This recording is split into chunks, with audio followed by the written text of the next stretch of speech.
Chapter 850. So you're agreeing? Brando didn't care about Dark Kohua's temper. Instead, he saw that her tone had softened. It seemed like the heart of disaster was an unexpected gain for her. Even the frustration and anger from the failure in the deadly frost forest no longer showed on her face. Dark Kohua hesitated for a while before hesitantly saying, "I have a request." "Speak. You have to promise to protect me during this period of time. If anyone wants to harm me and my sister, no matter who the other party is, you have to do your best to ensure our safety. Moreover, when I feel that I have the ability to protect myself, I can choose to leave on my own. You can't stop me. Only then can I consider reluctantly agreeing to your request." Brando looked at Dark Kohua's blood-red eyes and didn't comment. He replied, "The last condition needs to be changed slightly. When you can defeat me, you can choose to leave on your own." Dark Kohua gritted her teeth and couldn't help but reveal the sharp fangs unique to the Duskwolf clan. "When I can defeat you, I'll definitely cut you into pieces, you bastard." She thought to herself, but still nodded and reluctantly agreed to Brando's condition. Originally, the last condition was just her being unreasonable and wanted to take the opportunity to blackmail Brando. She didn't expect that he would see through it so quickly, so she didn't want to be thick-skinned and continue to pester him. Brando pushed away the breastplate on the table and asked calmly, "What's the origin of this breastplate?" Dim Korfa's request for protection came as no surprise to him. He could tell that she was still feeling insecure about her current situation. Although he promised Milos not to kill her, it didn't mean that he wouldn't hand her over to someone else. In the civilized world, there were organizations like the Four Holy Cathedrals that pursued the power of order. If the Holy Cathedral of Fire found her and asked him to hand her over, there was no reason for him to harm his own interests for a potential enemy. Brando knew that even though Dark Kohua was stubborn on the surface, she actually cherished her life a lot. Furthermore, she was very greedy for power and authority. To the kind Kohua, he could only reason with her, but to the Dark Kohua, it was too easy to catch her tail. Dark Kohua looked at the breastplate unhesitatingly and unwillingly replied, "This breastplate is called Ronia's Crevice. It is a hero's armor tailor-made for the supreme king of the dazzling light, Ronia. It is only a part of it. This set of armor is called the logical sin in our era because it can distort the laws of nature. When normal law threads hit it, the effect will be completely distorted and lose their effect." "Then isn't it invincible?" Brando looked at the breastplate with some surprise. This effect was at least at the level of a divine artifact. "It's not that exaggerated. Don't open your eyes so wide. It will make people think that you're just a country bumpkin," Dark Kohua replied in a disdainful tone. "It's just a distortion. It's still far from being able to completely isolate the laws of nature." Brando didn't wait for Kohua to finish speaking and checked the armor himself. The original attribute of the armor was breastplate, ancient. But after Dark Kohua described it, it became Ronia's Crevice, breastplate. Defense 5. Strength plus 15. Vitality plus 75. Gate of Law. Weakens law attacks by 1 level. This was indeed an ancient item. Brando understood when he saw the strange attribute ratio. And this breastplate was not invincible in Kohua's words? He couldn't help but gulp. Weakening law attacks by 1 level meant that the lines of law had no effect on the existence of elemental awakened in him. The lines of law attacks of elemental awakened opponents were as weak as the peak of gold. The only drawback of this breastplate was that its ability was basically useless against opponents below elemental awakened. However, this only drawback was basically insignificant compared to its advantages. This was because he had improved the toughest defense against the lines of law after elemental awakening, and this was only one of the accessories of this set of armor. Brando couldn't imagine what the attributes of the full set of Ronia's Crevice were. The dazzling light are of the dusk species? No. Kohua shook his head. They are gold folk. Gold folk? Brando suddenly realized that this armor might have once been Kohua's spoils of war. "Sure enough," she replied proudly. "I did pluck this from Ronia's corpse. It's of no value. I just kept it as a souvenir, so I only kept the breastplate with his emblem." What a wastrel! Brando finally understood how terrifying Kohua was in ancient times. No wonder she didn't care about mortals at all. Now that she had fallen to this state, it was difficult for her. Then what about this? Brando moved his hand away from the breastplate and placed it on the demonic longbow. The classification of ancient items was very vague. The Ronia's crevice had the strength of a mythical item. In fact, in a sense it was close to a subdivine artifact, but it did not have the ability to instantly change the situation of a battle like a subdivine artifact. Moreover, most subdivine artifacts had extraordinary origins, and were not comparable to mythical items. Bow of Retribution. What's the use of it? It has another name. It's called the Bow of Retribution. It means a life in exchange for a life. This bow was made from the head of a Balrog lord in the lower layer of the Sulphur River. In my opinion, it's just a very interesting toy. Brando frowned. Kohua's description gave him a bad feeling. He searched for the attributes of the bow. After Kohua's simple description, the attributes of the bow became visible. Bow of Retribution. Attack power 75 to 105. Retribution. At the cost of 1 soul, draw the bow once. There were no attribute bonuses, and the attack power was ridiculously high, almost as high as the Holy Lance of Heaven. When he looked at the attached skills, he knew that this was a demonic item through and through. Brando had always kept a respectful distance from demonic items, but he still asked, "This bow requires the wielder to consume his life to draw the bow?" Of course not. Otherwise, who would use such a stupid thing? This bow consumes its user's life, and it can easily kill an elemental awakened being in your language, no different from squashing an ant. Corfa replied. Brendel was taken aback. This bow is so powerful. Although sacrificing a life in exchange for a chance to draw the bow sounded evil, if there was more than one enemy in a battle, he could kill the weaker opponents first in exchange for a chance to draw the bow to deal with the elemental awakened existences. After all, elemental awakened existences were highly respected figures in any region, so this bow was a little too outrageous. However, Dark Kohua seemed to guess what he was thinking when he saw his expression. Stop dreaming, country bumpkin. How can an ordinary soul drive it? The soul that drives this bow must at least have the seed of the law. Seed of the law. According to you, it must at least be elemental awakened. F***CK Brando immediately lost interest in the bow. A demonic item was indeed a demonic item, full of the taste of chicken ribs. Then what about this thing? He took out the heavy stone scepter and asked. Unexpectedly, Dark Kohua glanced at it and his eyes flickered slightly. This thing has some history. I'll tell you about it later. Let me tell you about the history of the last cavalry sword. Brando was slightly startled, but he nodded calmly. She looked at the cavalry sword with a pot-shaped guard. It was a one-handed sword, a bit like a command sword. The whole sword was quite exquisite, a bit like a ceremonial item. This is the work of the fire elves. They forged this sword from a large furnace. I like its shape very much. It's also my trophy. Dark Kohua still answered with some hatred. It's called the Realm of Fire. Brendel's heart skipped a beat when he heard the name. He suddenly remembered that his senior sister had a similar weapon in his previous life. It was called the World of Wind, and that staff was also an ancient artifact. Only now did he remember that the staff was very similar to this cavalry sword, and there was a statue of the King of Wind Elves at the top of the staff. He subconsciously glanced at Maynard and found that the female knight was also looking at the sword a little strangely. Obviously, it had also evoked her memories. Could it be that this sword and the staff are a set? Brando picked up the sword. Realm of Fire attack 55 to 87. Bloodline power plus 100. Bloodline of Fire. When the Realm of Fire is in flames, the attributes increased by the user will be converted into strength. At the same time, when the wielder comes into contact with flames, the wielder will not be harmed. Instead, the damage will be converted into healing effects.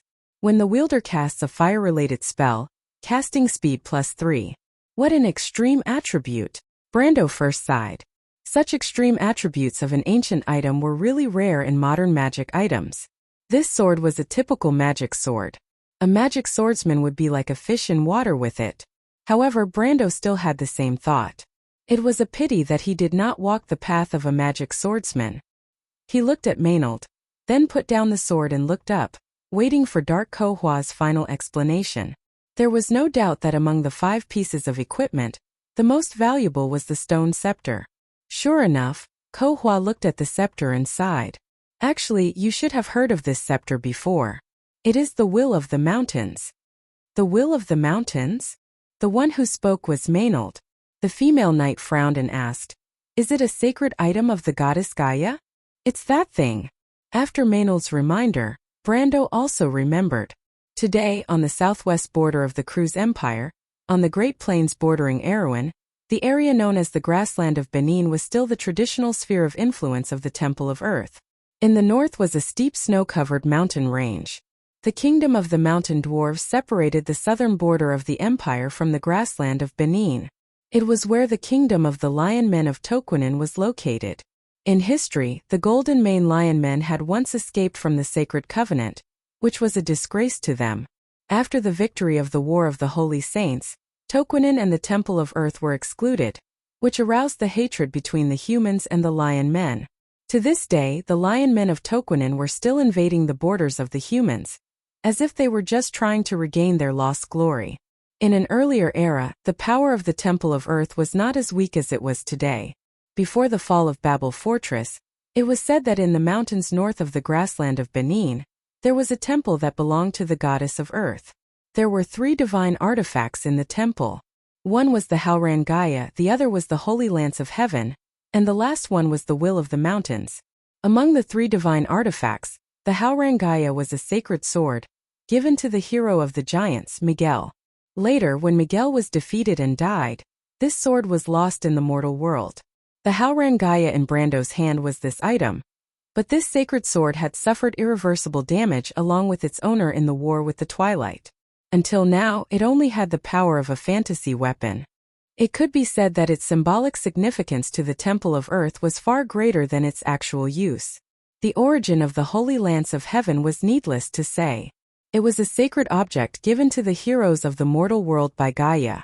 As for the last mountain, it was a sacred object of the goddess of Earth herself. In the legends of the origin, only her priests could pick it up, and the person who picked it up would naturally become the next master of the Temple of Earth, the divine chosen of the goddess of Earth Gaia. And Brando happened to have such a person under his command, Himelad's shepherdess Hipamra. Priest Himelad believed in the eldest daughter of the goddess of Earth Gaia, the goddess of Tundra Himelad. In fact, she was also a follower of Gaia. The key was that the priests of the Temple of Earth in this era actually believed in the giant Miguel. Miguel was the creator of the dwarves and belonged to the dwarven gods. The real priests of Gaia had disappeared long before the War of the Holy Saints, and Himelad's priests were the ones closest to this pantheon. Brando suppressed the excitement in his heart and carefully picked up the scepter. The scepter was heavy and cold to the touch. Among the 3 sacred objects of Gaia, the Haoran Gaia, the Azure Lance of Heaven, and the Mountain of Rivers were all true divine artifacts. Except for the Haoran Gaia, which was damaged, the other 2 were well preserved, so the scepter in his hand should also be a genuine divine artifact. He raised the scepter and an attribute menu with dark golden pages appeared in his field of vision. Mountain's Will, Divine Equipment, Attack 1 to 215 Strength plus, 1 to 400. The winner of Earth and Mountains. The one who picks up the scepter will gain a warrior's level and battle experience, equal to the priest's level. The priest can integrate the blessings of the earth into his or her battle style. The more blessings he or she receives, the higher the attack power and attributes of the scepter. Special. Only priests of Gaia's will can use this scepter. Brando looked at the attributes and could not help but be slightly startled. What the hell were these attributes? Attack power 1 to 215? The upper limit of the attack was almost twice that of the Azure Lance. One must know that the Azure Lance was already known as one of the most offensive weapons among the divine artifacts, and looking at this lower limit of attack again, he was a little dumbfounded. Could it be that this legendary scepter was actually a weapon that depended on one's looks? Looking at the attribute bonus again, he could not help but be even more confused. The attack bonus could be fluctuated, but how could the attribute bonus fluctuate? He subconsciously looked at the additional skills at the back and suddenly realized what was going on. However, he still did not quite understand what this so-called Earth's blessing was. The attributes of the entire weapon were unclear, and perhaps he would have to wait for Hipamra to come and try it out to understand what was going on. He hesitated for a moment before putting down the divine artifact in his hand, because at this time, a small ball of light flew in from the skylight at the top of the hall and came in front of Brando, and then put down a letter. Brando looked at the letter and was immediately stunned. The emblem of a gray wolf was drawn on the letter. This was not because he was confused but because he was surprised. He did not expect that the opportunity would come at this moment, and the many days of waiting suddenly seemed to have paid off. Carglass has finally arrived. He let out a long sigh and looked up at the kind Corfa. The latter had obviously read what she wanted from his heart. She smiled gently and said, "I've always heard that the Count is preparing for a war. Seems that the time has come. Unfortunately, Corfa is really not interested in these things, so I'll have to take my leave first." Brando was a little embarrassed. Sometimes divine power was an incredible thing in the eyes of mortals. Although he knew that Ko Hua would not use it to do anything bad, he still felt very uncomfortable. He could not help but explain, "This is not for war but for peace." Brando answered. Perhaps he did not want to leave a bad impression on her. Unexpectedly, the girl shook her head and said, "I understand, my lord. Not all battles are meaningless. For selfish desires for justice, war has all kinds of goals, and some even have the attributes of evil and justice. I'm not against war, I just don't like fighting. My lord, you don't have to worry too much." After saying this, she bowed slightly to Brando and left. She did not behave like a demigod, but more like a well-behaved noble lady. Ko Hua in the dark did not seem to hear the conversation between her sister and Brando. She stood there motionlessly until her sister left. She shook her head and said, "How naive." Brando did not expect this girl to be so merciless to her twin sister. He could not help but look at her. But what he did not expect was that Senior Maynard seemed to agree with her sister. But then he understood that the kind Ko Hua was indeed too naive when she said that she wanted to stay away from war. Hating war wasn't a bad thing, but sometimes disputes couldn't be avoided just because you wanted to. Blindly avoiding war was actually just enjoying the protection provided by others. But one day, everyone who was willing to fight for you would leave you, and you would not be able to avoid it. When Erek forced her to intervene in the conflict, it was the dark Ko Hua who stood up for her sister. But what if the dark Ko Hua was no longer there? Brendel shook his head and said to the little ball of light, "Can I trouble you to call Monica over for me?" The light spirit nodded happily at him in the air and flew out of the hall in the blink of an eye. Brando opened the letter. It was indeed a familiar name. "I dare not forget your kindness. I await your arrival. Corwin." He looked up, and his gaze seemed to have passed through the stained glass arch of the hall. Under the blue sky, on the other side of the clouds, there were the mountains of Yusong.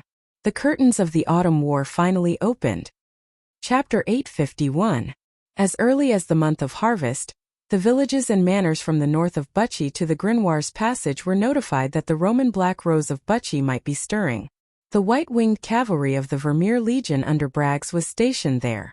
The deputy commander, Walter, had already received the news from the princess, warning the local areas of the possible war and organizing the evacuation. However, this work was carried out in name only. The people of the land, especially the farmers, were reluctant to part with their most precious wealth. The nobles were also unwilling to send their hired farmers to the north and let the land go to waste. The key was that the last period before the autumn harvest, the fields were still heavy with wheat ears. If they fled at this time, the year's harvest would be hopeless, and it might even be affected in the coming year. Almost everyone stayed with a fluke mentality, except for a few craftsmen. However, in the north of Bucci, these orders were carried out very well. The memories of the war from last year were still fresh in the minds of the residents, and a deep fear was still in their bones. However, most of the refugees from that time were originally gathered near Brugloss, and the fear brought about by the war brought more refugees. These people almost overwhelmed this city at the southern border. In order to ensure the supply of the army, the city lord, Baron Rockwell, had to reduce the rations of the refugees outside the city. A feeling of anger and uneasiness had spread among the people. In early September, a letter was handed to Princess Grafine by Freya. "Your Royal Highness Madara may have completed the unification today. The composition of the army has greatly changed compared to the War of the Black Rose. In the west of the Sea of the Dead Moon, a large number of necromancers have pledged allegiance to the Immortal Supreme. Therefore, there may be a large number of necromancers in Madara's army. Please be careful. When Griffin saw the letter, she was studying the history of the continent of Vaunt with Lady Wei Shaisai. When she saw the letter, she was shocked. She looked up and smiled apologetically at her teacher. Lady Wei Shaisai had always served the royal family, and was the kind of noblewoman who was very well informed. She was very astute and realized what had happened. She smiled and nodded at Her Royal Highness, put away her teaching materials and left. Griffin hurriedly picked up the letter and went to find Oberwei. After reading the letter, Oberwei was a little puzzled. It was not easy to plant an informant in Madara. The royal faction spent a lot of effort in the past year to plant a few very peripheral informants, but the news they sent back was that everything was normal. How did Count Tonajul know so clearly? He flicked the corner of the letter and pondered for a moment. Your Royal Highness, can you confirm the origin of this letter? This letter was personally handed to me by Freya. There shouldn't be any problems. Griffin blushed. She was embarrassed to say that only she and Brando knew about the secret mark on the letter, because she did not tell anyone about it. She was also worried that Oberwei would think that she did not trust him enough. However, Oberwei's expression did not change. He shook his head and said, "This is a little too strange. Where did Count Tonajul get this information from?" But Oberwei, I don't think Count Tonajul has any reason to lie to us about this matter. Griffin frowned and argued. Oberwei looked at his nominal student with some surprise. He had heard rumors that she had a grudge with Count Tonajul, but he did not expect them to reconcile so quickly. However, this was also good. Before Brando became famous, Oberwei had interacted with him for a long time. He always felt that this person was not as greedy as the rumors said. Although time would change everything, some deep-rooted nature was difficult to remove. Besides, Erwin needed stability now. If the princess was eager to fight for power and wealth, it would not be a good thing. Fortunately, the princess knew the big picture. Oberwei nodded, but immediately shook his head and said, "The letter said that Madara may have completed the unification today. If this is true, this letter is too important. However, I have some doubts about whether Madara can complete such a major change in just a year and a half. Although Erwin had just experienced a war, it was the same for Madara. Madara is a huge country with more interests and entanglements. It will take a longer time to digest the benefits of the war. Count Tonajul once asserted that the war was a border dispute instigated by the Bloodstaff, and I agree. This kind of thing has happened many times in Erwin's history, and it is not only in Madara. Occasionally, the lords on the border of Erwin would privately lead troops into Madara to plunder." He smiled bitterly and did not tell Griffin that in the early years, such situations were more common. The Bloodstaff invaded Karsuk to retaliate against the Lord of the Golden City. At that time, Madara was in a state of disunity, and Erwin was a kingdom with complete sovereignty. In history, there had never been a tradition of the weak side repeatedly invading the strong side. But since the War of the Black Rose, this situation gradually began to reverse. In fact, most of the knowledgeable people in the kingdom could clearly see that the Black Cloth Roman rose might be budding. But if it was said that Madara quickly completed the unification and was about to start another all-out war, no one would believe it. But if Brando was here, he would tell him that the nature of this war was very special.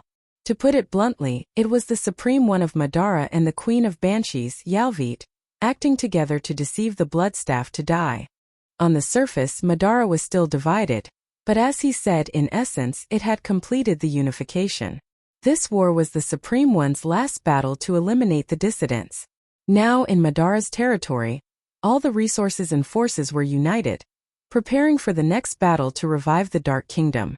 And now, under the connivance of the Supreme One, the Bloodstaff's army was the first to complete the transformation. This would be the first new Madara army that the Kingdom of Erwin encountered. In history, Duke Grinwars had suffered a great loss. Unfortunately, Brando was not here and could not explain all this. He could only hope that Princess Griffin and Oberwei would pay enough attention to his opinion. After listening to Oberwei's words, Griffin still could not make up her mind. This time she was facing an almost unknown opponent. Before the War of the Black Rose, Madara was a scourge on the borders, and the local nobles were pressing on step by step.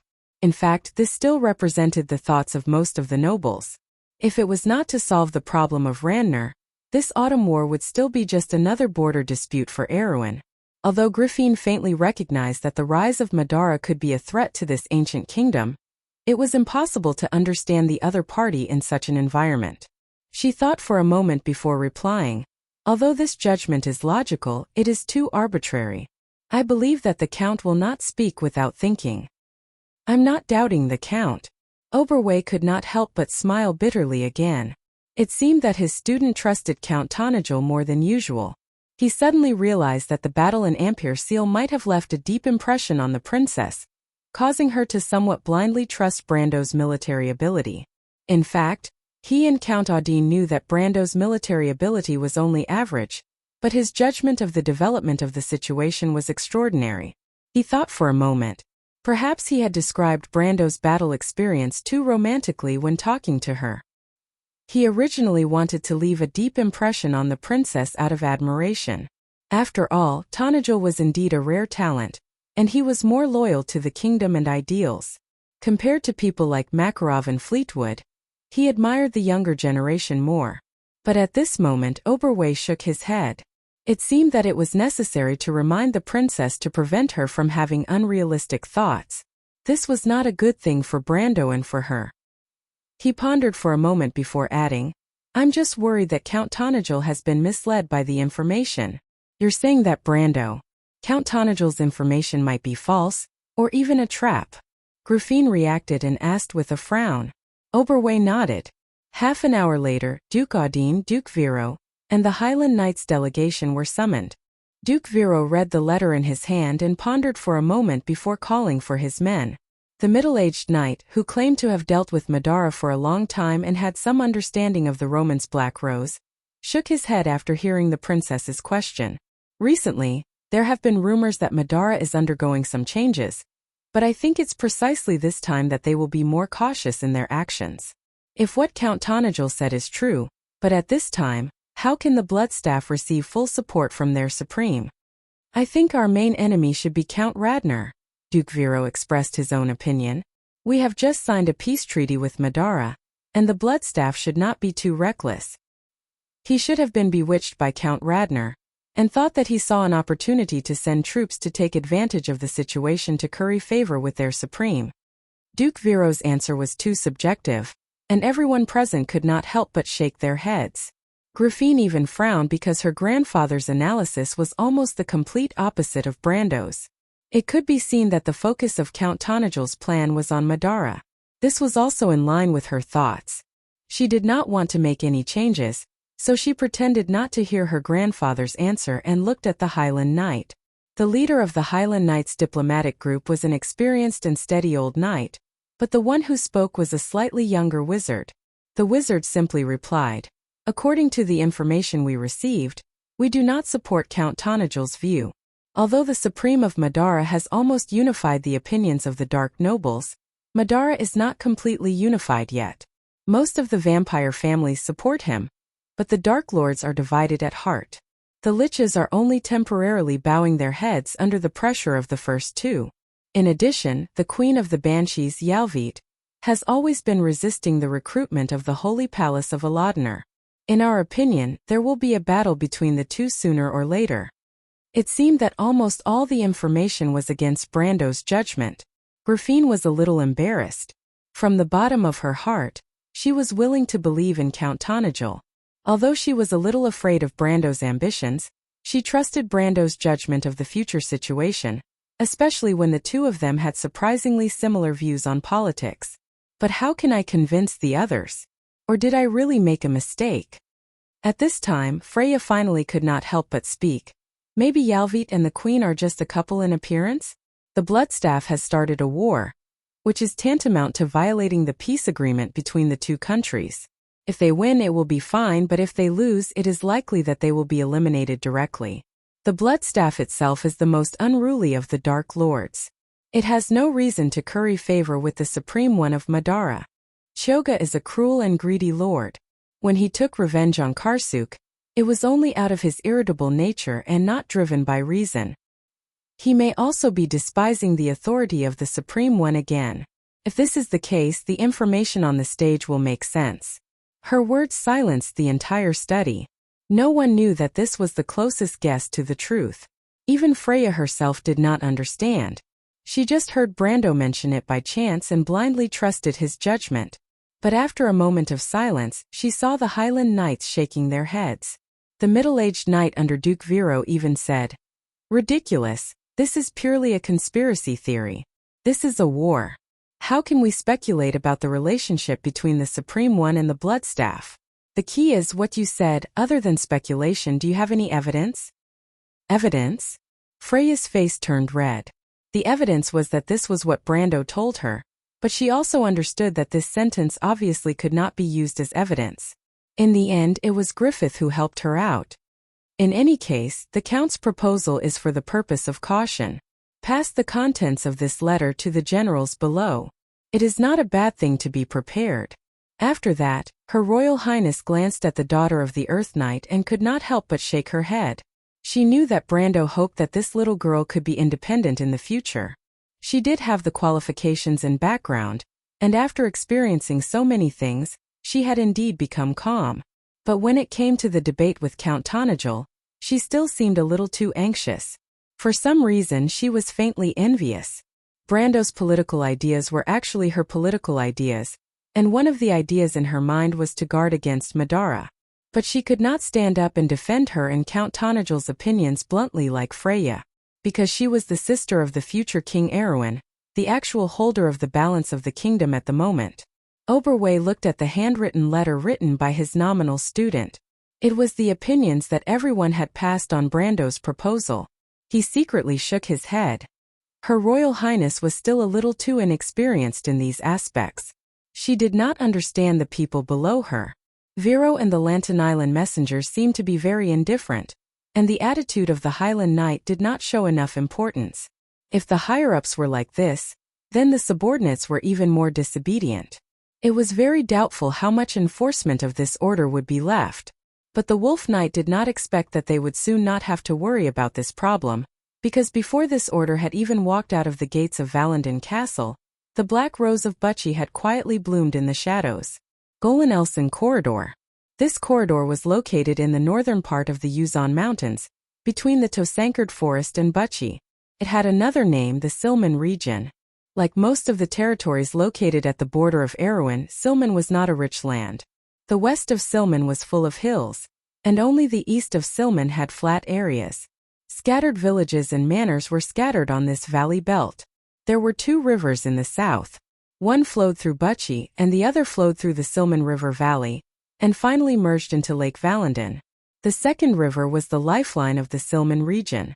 Since the month of harvest, 3 regiments of cavalry had been scattered along this lifeline. It sounded powerful, but they were loosely distributed to every town. In fact, it was only the strength of 1 or 2 squadrons. In order to prevent the forces from being scattered, the deputy commander Walter concentrated most of the effective forces in the most prosperous owl town in the Silman region. Then, he released the patrols and scouts of the entire cavalry division in squads to monitor the Yuzan Mountain Pass in the south. And it was in the evening that the patrols that were supposed to return on time disappeared one after another.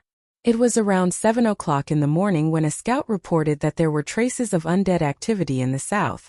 However, most of the people in the Silman Valley were still holding on to their wishful thinking, and even Walter thought that this was just Madara's probing. The reason was simple.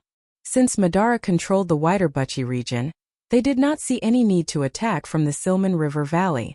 At 8:30, Walter saw a messenger from Vermeer, and learned that a large number of undead troops had been attacking Vermeer's first line of defense since the afternoon.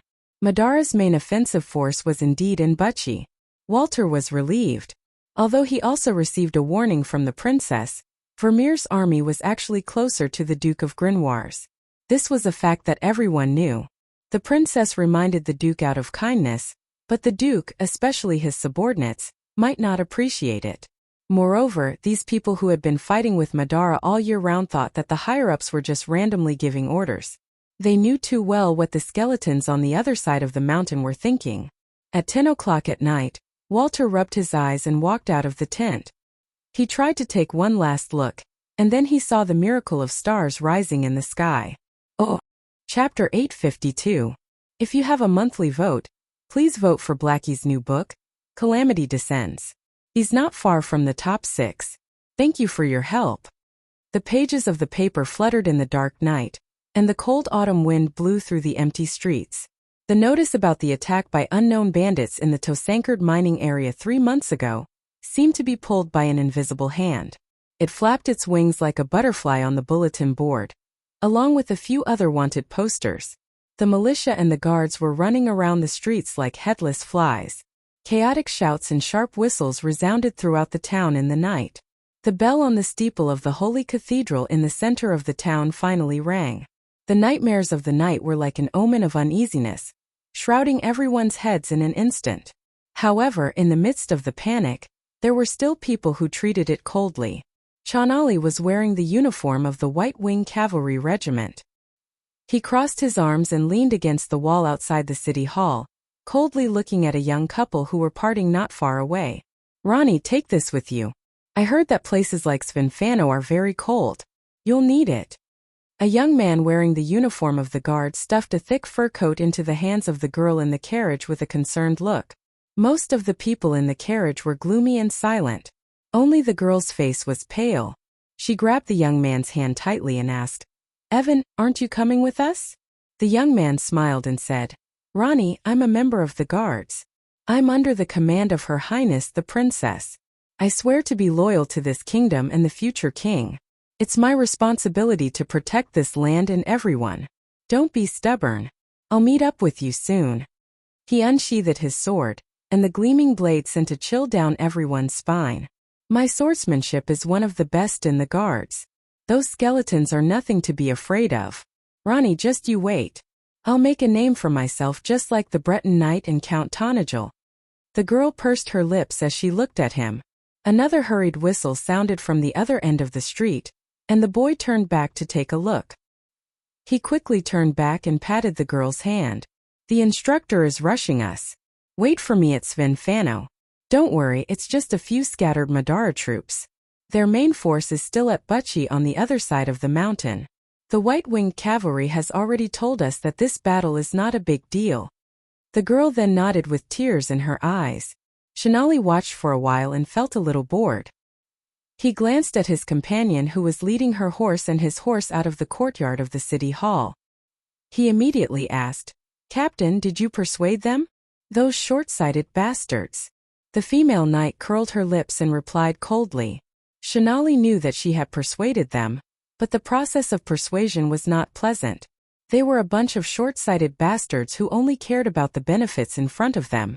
He agreed with this point, but they were the same. No one had ever said that the men of the Vermeer Legion were righteous. On the contrary, they had a bad reputation. He grabbed the saddle and mounted the horse. At the same time, he swept his hand behind him so that his cloak and the sword hanging at his waist would not fall to the side of the horse's back. He turned his head and saw Rosa doing the same. Both of them were veteran riders who had experienced the tragic battle a year ago.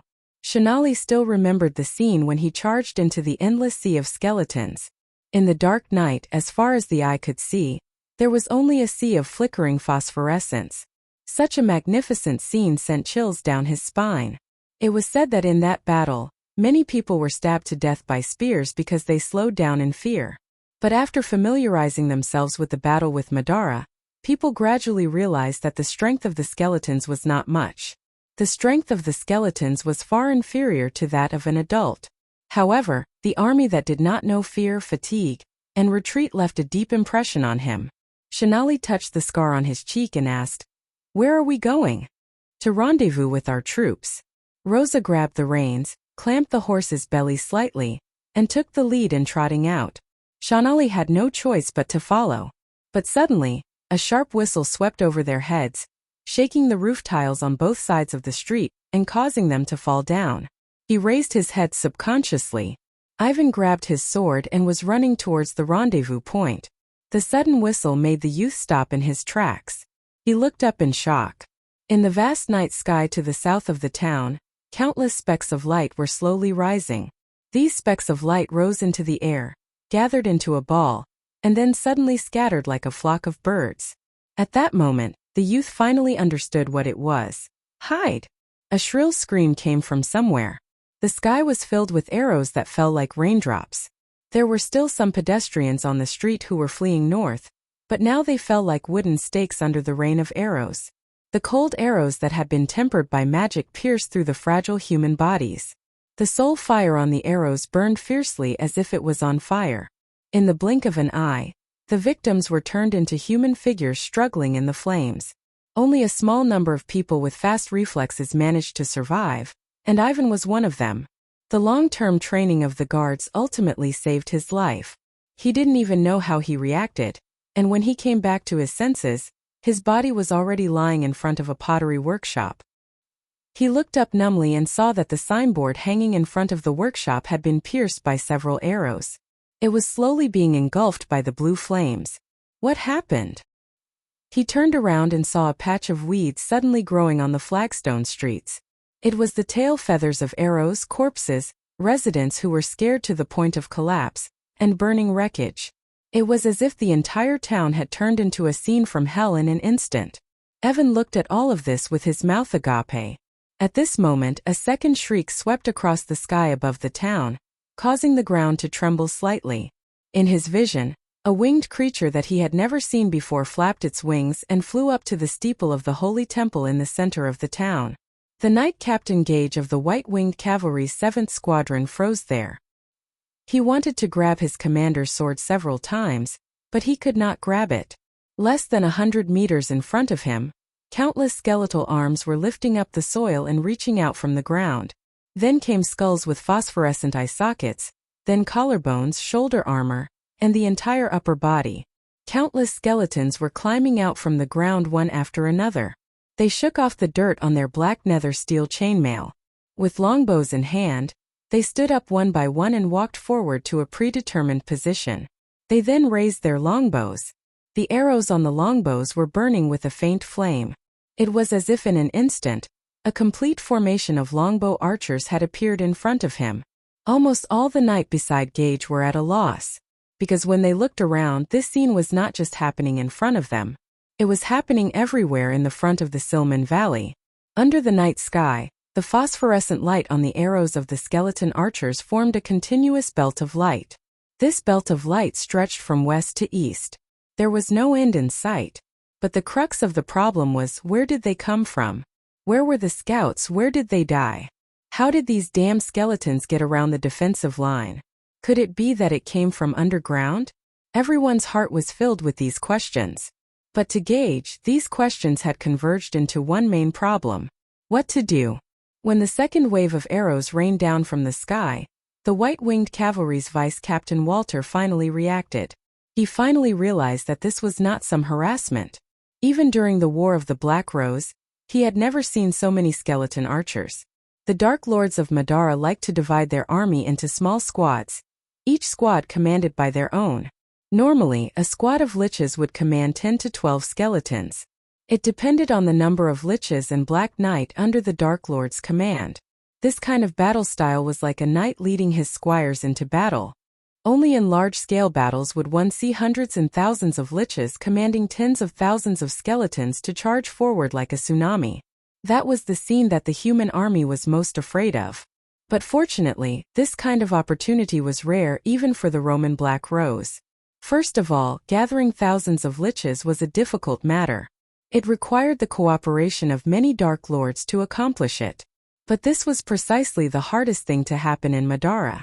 So when Walter saw thousands of skeleton archers on the long line of battle, his first reaction was that he had been fooled. There were at least 3 to 4 Dark Lords fighting side by side, and they were working together seamlessly.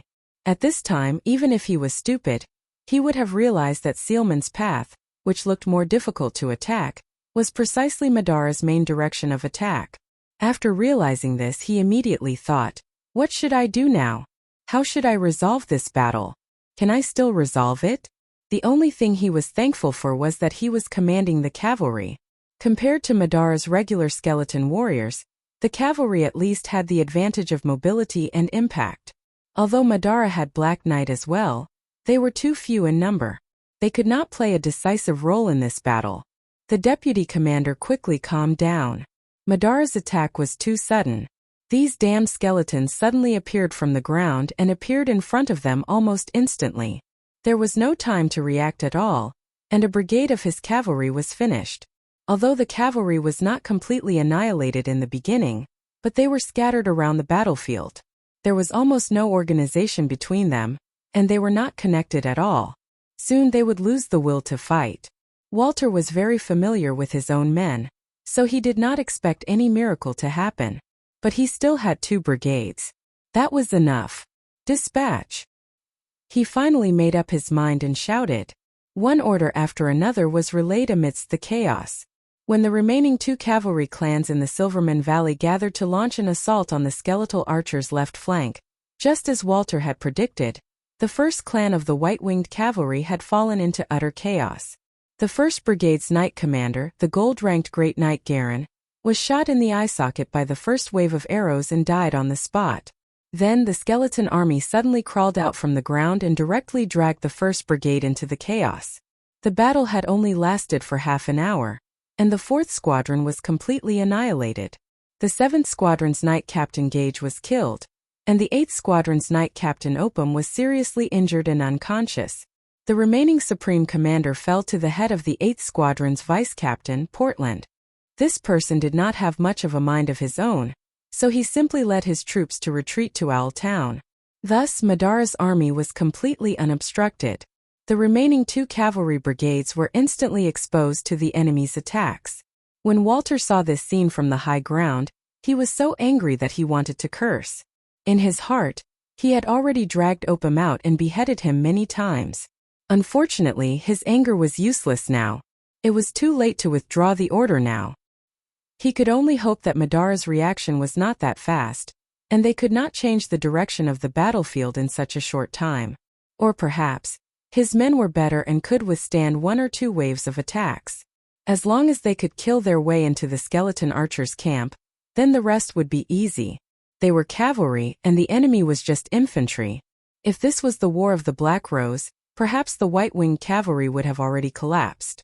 Fortunately, it had been a year since the war, and this year was enough for everyone who had experienced that terrible war to lick their wounds. Those terrible undead were now just ugly skeletons in the hearts of the veterans, and they were no longer synonymous with death. Other than being dull and fearless, they were even worse than ordinary human soldiers. Without the fear that originated from the root, the Roman Tuo's Black Rose was just a slightly special opponent. Walter thought of this and pursed his lips. Bless Martha. Time has not only changed Madara. He thought silently in his heart. And it was indeed so. Balls of illumination magic exploded on the battlefield, illuminating the hundreds and thousands of cavalrymen, and the last distance between them and the skeleton army of Madara. Among the slowly advancing cavalrymen, mages flew up from behind the knight one after another, leaving the back of their horses and floating in the air. Although their spells would expose the white-winged cavalry to the range of the skeleton archers, the cavalrymen were preparing for the final sprint. It was almost impossible to carry out such a tactic in the dark. Although legend said that some cavalrymen might be able to do it, the commanders of the white-winged cavalry knew that their men were capable of it. The Knight Captain Vance of the 2nd Cavalry Brigade felt that the good lads on horseback were overtaking him one after another. In fact, the entire 2nd Cavalry Brigade was in a state of acceleration. About 100 meters away was the 1st Cavalry Brigade. The cavalrymen under Valerie's command were a little ahead of them. Their task was to open a path in the sea of skeletons, so that they could slaughter the necromancers behind them. Vance suddenly felt his body become lighter. This was a sign that a wind spell had taken effect on him and his horse. Thanks to all kinds of strange magic, the cavalrymen were able to charge in such a rugged terrain at night. These tactics were summed up in the War of the Black Rose. Before that, the kingdom's army had been following the experience gained from the First Holy War. They were conservative and old-fashioned, and in fact were not suitable for war. War was fair to both sides. The Madara in front of them might be stronger than before, but they were not the same. Just wait and see, damn skeletons. He waved his long sword excitedly. Cavalry tactics were the greatest invention in the history of civilization. When you personally participated in it, You would be surrounded by horses and armored knights with swords in their hands. When all of these formed an irresistible torrent of steel forward, every participant felt as if they were personally controlling this extraordinary power. It was an addictive feeling. For Vance it made no difference. The rain of arrows began, clanking as they fell on the armor, but it did not cause any damage. The horses of the cavalrymen were not close relatives of the draft horses, and the tamed monsters were closer to the unicorns in terms of bloodline. Although they were not as powerful as their relatives in the forest, they were still far stronger than ordinary beasts. Therefore, after the impact of the arrows was reduced by the thick armor, the impact of the arrows was transmitted to them was negligible. The knight at the front had begun to let out strange cries. At this distance it was time to prepare for the lich's spells. However, the mages at the back were also ready to attack. This was the last hurdle. Once they broke through, the skeleton army would be in front of them. In the War of the Black Rose, not many armies dared to face the sea of skeletons head-on. But now it was different. The mysterious cloak that was draped over the army had long faded due to the accumulation of time after the war. Especially for the veterans who had participated in the First War, the skeletons in front of them were just skeletons. New and old grudges were in front of them. They held their breath and wanted to teach the enemy a lesson. The lower-ranking officers were also shouting to encourage the new recruits. Everyone understood one thing. They were cavalry, and the other party was only infantry. Regardless of whether the charge failed or not, infantry would not be able to pursue the cavalry. The only thing to worry about was not being held back. There was also the Black Knight. But fortunately, the skeleton army was scattered, and the enemy's commander did not seem to have much experience. And Vance did not see the shadow of the Black Knight. The Black Knight and his nightmare horse were very conspicuous in such an environment, and there was no need to worry about where they would hide. The whole valley was open, and the nearest hill was 1,000 meters away. There was no need to worry about them suddenly appearing. Vance looked around and finally breathed a sigh of relief. The only thing that puzzled him was the expected magic attack did not come.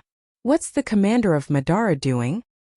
He was a little puzzled and could not help but raise his head to look in Valerie's direction. They're about to miss their last chance. Chapter 853. Once again, I'm trying to get monthly votes for Blackie's new book, Calamity Descends. What's the commander of Madara doing? Valerie, the knight captain of the 1st Cavalry Brigade, was also thinking about this question. She looked up and saw that the skeleton army was doing something strange on the other side of the battlefield. The army was slowly turning around, but their movements were so slow that they looked like a dying old man. It was almost impossible for them to turn around and attack before the cavalry arrived. Madara's left wing was still directly threatened by Erwin's 2 cavalry brigades. Valerie could even tell that even if her attack passed through them, they would not be able to turn around in time to surround them. This was a great opportunity. However, Valerie saw that the skeleton army was spreading out, as if deliberately making a path for her. If this scene happened to a human army, then according to the description in the cavalry manual, the enemy would have already collapsed, and the only thing left to do was to drive them forward like ducks.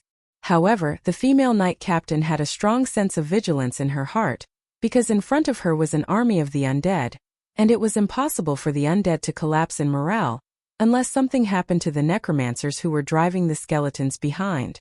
Could it be that someone was attacking the Madara army from behind? Just as this thought flashed through her mind, something suddenly appeared in her field of vision, and it immediately made her heart sink. She saw that behind the opening, a few tall figures suddenly appeared. They were not the clumsy corpse monsters or the crusaders, nor were they the Black Knight with a burning soul fire under their armor. They were some strange riders like skeletons riding on horseback. They were covered in heavy black mail armor and wielded long spears. The war horses under them were also bony, and their whole body was covered in tattered armor. At first, a few of these riders appeared, but as the opening became bigger and bigger, their numbers gradually became terrifying. Valerie's eyes widened in surprise. She saw a whole cavalry behind the dense skeleton archers. It was definitely not the Black Knight because it was impossible for there to be so many Black Knights. The skeleton riders were next to each other, and the front was almost a mile wide. It was dark and gloomy like a city wall. Slow down and change direction. Valerie's heart felt as if it had been pierced by a sharp needle. She suddenly understood what it was, the Skeleton Knight. Madara had a new type of troop that they had never seen before. Suddenly, a sharp whistle sounded from the other side of the battlefield. Valerie glanced over and knew that Vance had also seen those strange riders. Their reactions were very fast. Although they didn't know how strong their opponents were, one thing was certain. They had more people than them and a lot more. If the skeletal riders were able to keep up with them, it would be a disaster for the White-Winged Cavalry Regiment even if they were extremely weak. This was because even though they were sharp, they were also weak. Once they were held back by the tens of thousands of skeletons, there would only be one outcome. That was to be defeated and turned into one of those monsters. After losing their cavalry in the Grimoire's Passage, there would be no defensive forces from the Silverman Valley to Kirkle. This meant that the entire Grimoire's Passage was open to Madara. Valerie was drenched in cold sweat. She didn't dare to imagine what the outcome would be. It was almost a replica of the War of the Black Rose, and it might even be worse because the Southern Legion was still in Ampere-Seal. If the Grimoire's Passage failed, only Karsuk would be left in the Southern Territory. The White-Winged Cavalrymen were clearly aware of their situation. These experienced riders turned around one after another. The two cavalrymen turned extremely quickly on the battlefield, but in Valerie's eyes, it was so slow that it made her anxious. She saw the skeleton riders start to speed up, and the whole army was so uniform that it looked like a huge machine. At this time, the female knight captain finally realized how terrifying this cavalry unit was. Then she thought of another bad news, which was that this cavalry unit might be like the Black Knight. They didn't have to worry about the endurance of the war horses. Her heart suddenly turned cold. At this time, she could only place her hopes on Walter's command. But what made her very uneasy was why the commander still hadn't given the order to retreat. Was he planning to bury the entire White-Winged Cavalry unit here just to prove how terrifying Madara's army was? Valerie anxiously turned her head and looked at the hills in the north, hoping to see the expected signal. Unfortunately, the north was silent. At this time, a sharp whistle suddenly swept across the sky above the battlefield. Everyone couldn't help but look up and see strange flying creatures flying over their heads. The town was in a sea of fire. Looking around, there were blue flames burning everywhere. Other than that, there were also the destroyed White-Winged Cavalry unit or the garrison's temporary defense line on the streets. There were corpses everywhere, wearing the militia uniform, the White-Winged Cavalry uniform, or the same garrison uniform as him. The only thing they all had in common was that they were all covered in blood and had stopped breathing. Ivan's gaze only lingered on these corpses for a short while before he slowly walked past these areas. A small group of garrison members were following behind him. He had just learned that their instructor had died in the hands of the monster that flew to the church steeple first. And he also knew that the monster's name was Dreadwraith. But there was even worse news.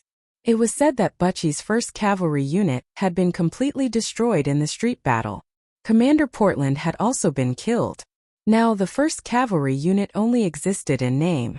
The remaining people were like the people following them. They didn't have the will to fight, and the only thought left was to survive. Just a moment ago, they were filled with passion and wanted to fight for Erwin. But although the ideal was beautiful, the reality was too cruel for them to accept. They were almost immediately taught a cold lesson. The only thing that made Ivan feel a little relieved was that Ronnie's carriage had already left the town before the battle began. It was said that the White-Winged Cavalry was fighting outside the town, so she and the rest of the family should be able to reach Svenfano safely. But what would happen after that, even he himself didn't know. There were so many skeletons in Madara, and the town was almost filled with those monsters. Now, the young man was very doubtful that they could defend the town. The group of people were like fleeing beggars as they walked out of the unfamiliar town. They didn't go far before they were stopped. There was a fierce battle happening on the only street leading out of the town. Ivan quickly identified the two sides of the battle should be Madara's skeletons and the town's militia. It was basically a one-sided massacre. When they arrived, there was no one alive on the scene. The Lich was awakening the fresh corpses. The soldiers who were fighting for Erwin a moment ago were swinging their swords at them with blood all over their bodies. "It's Rala and the others. They're all dead," one of the guards said with a pale face. Ivan's expression changed as well.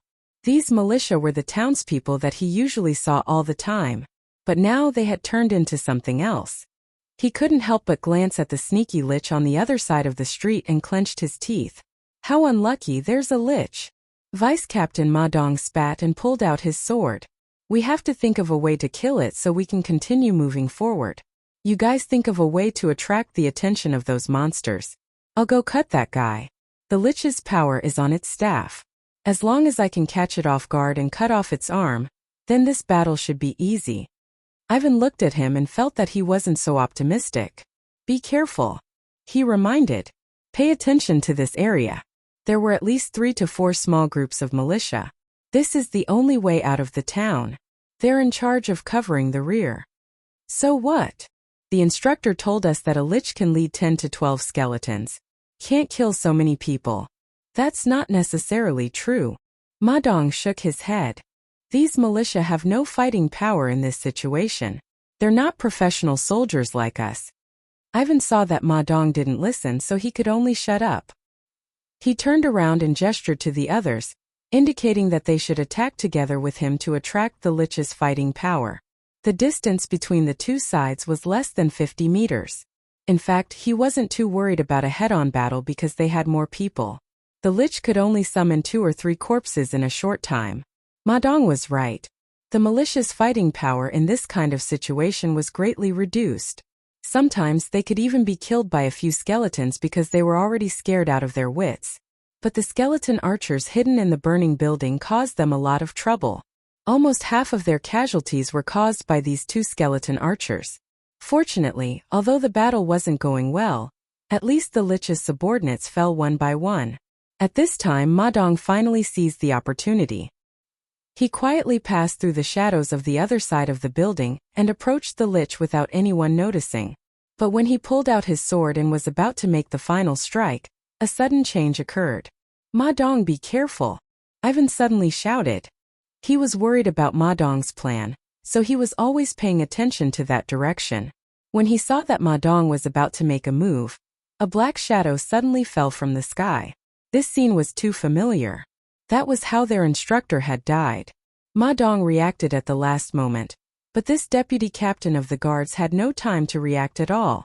With a loud crash, a gigantic creature had already descended from the sky, bringing countless tiles with it as it landed on him.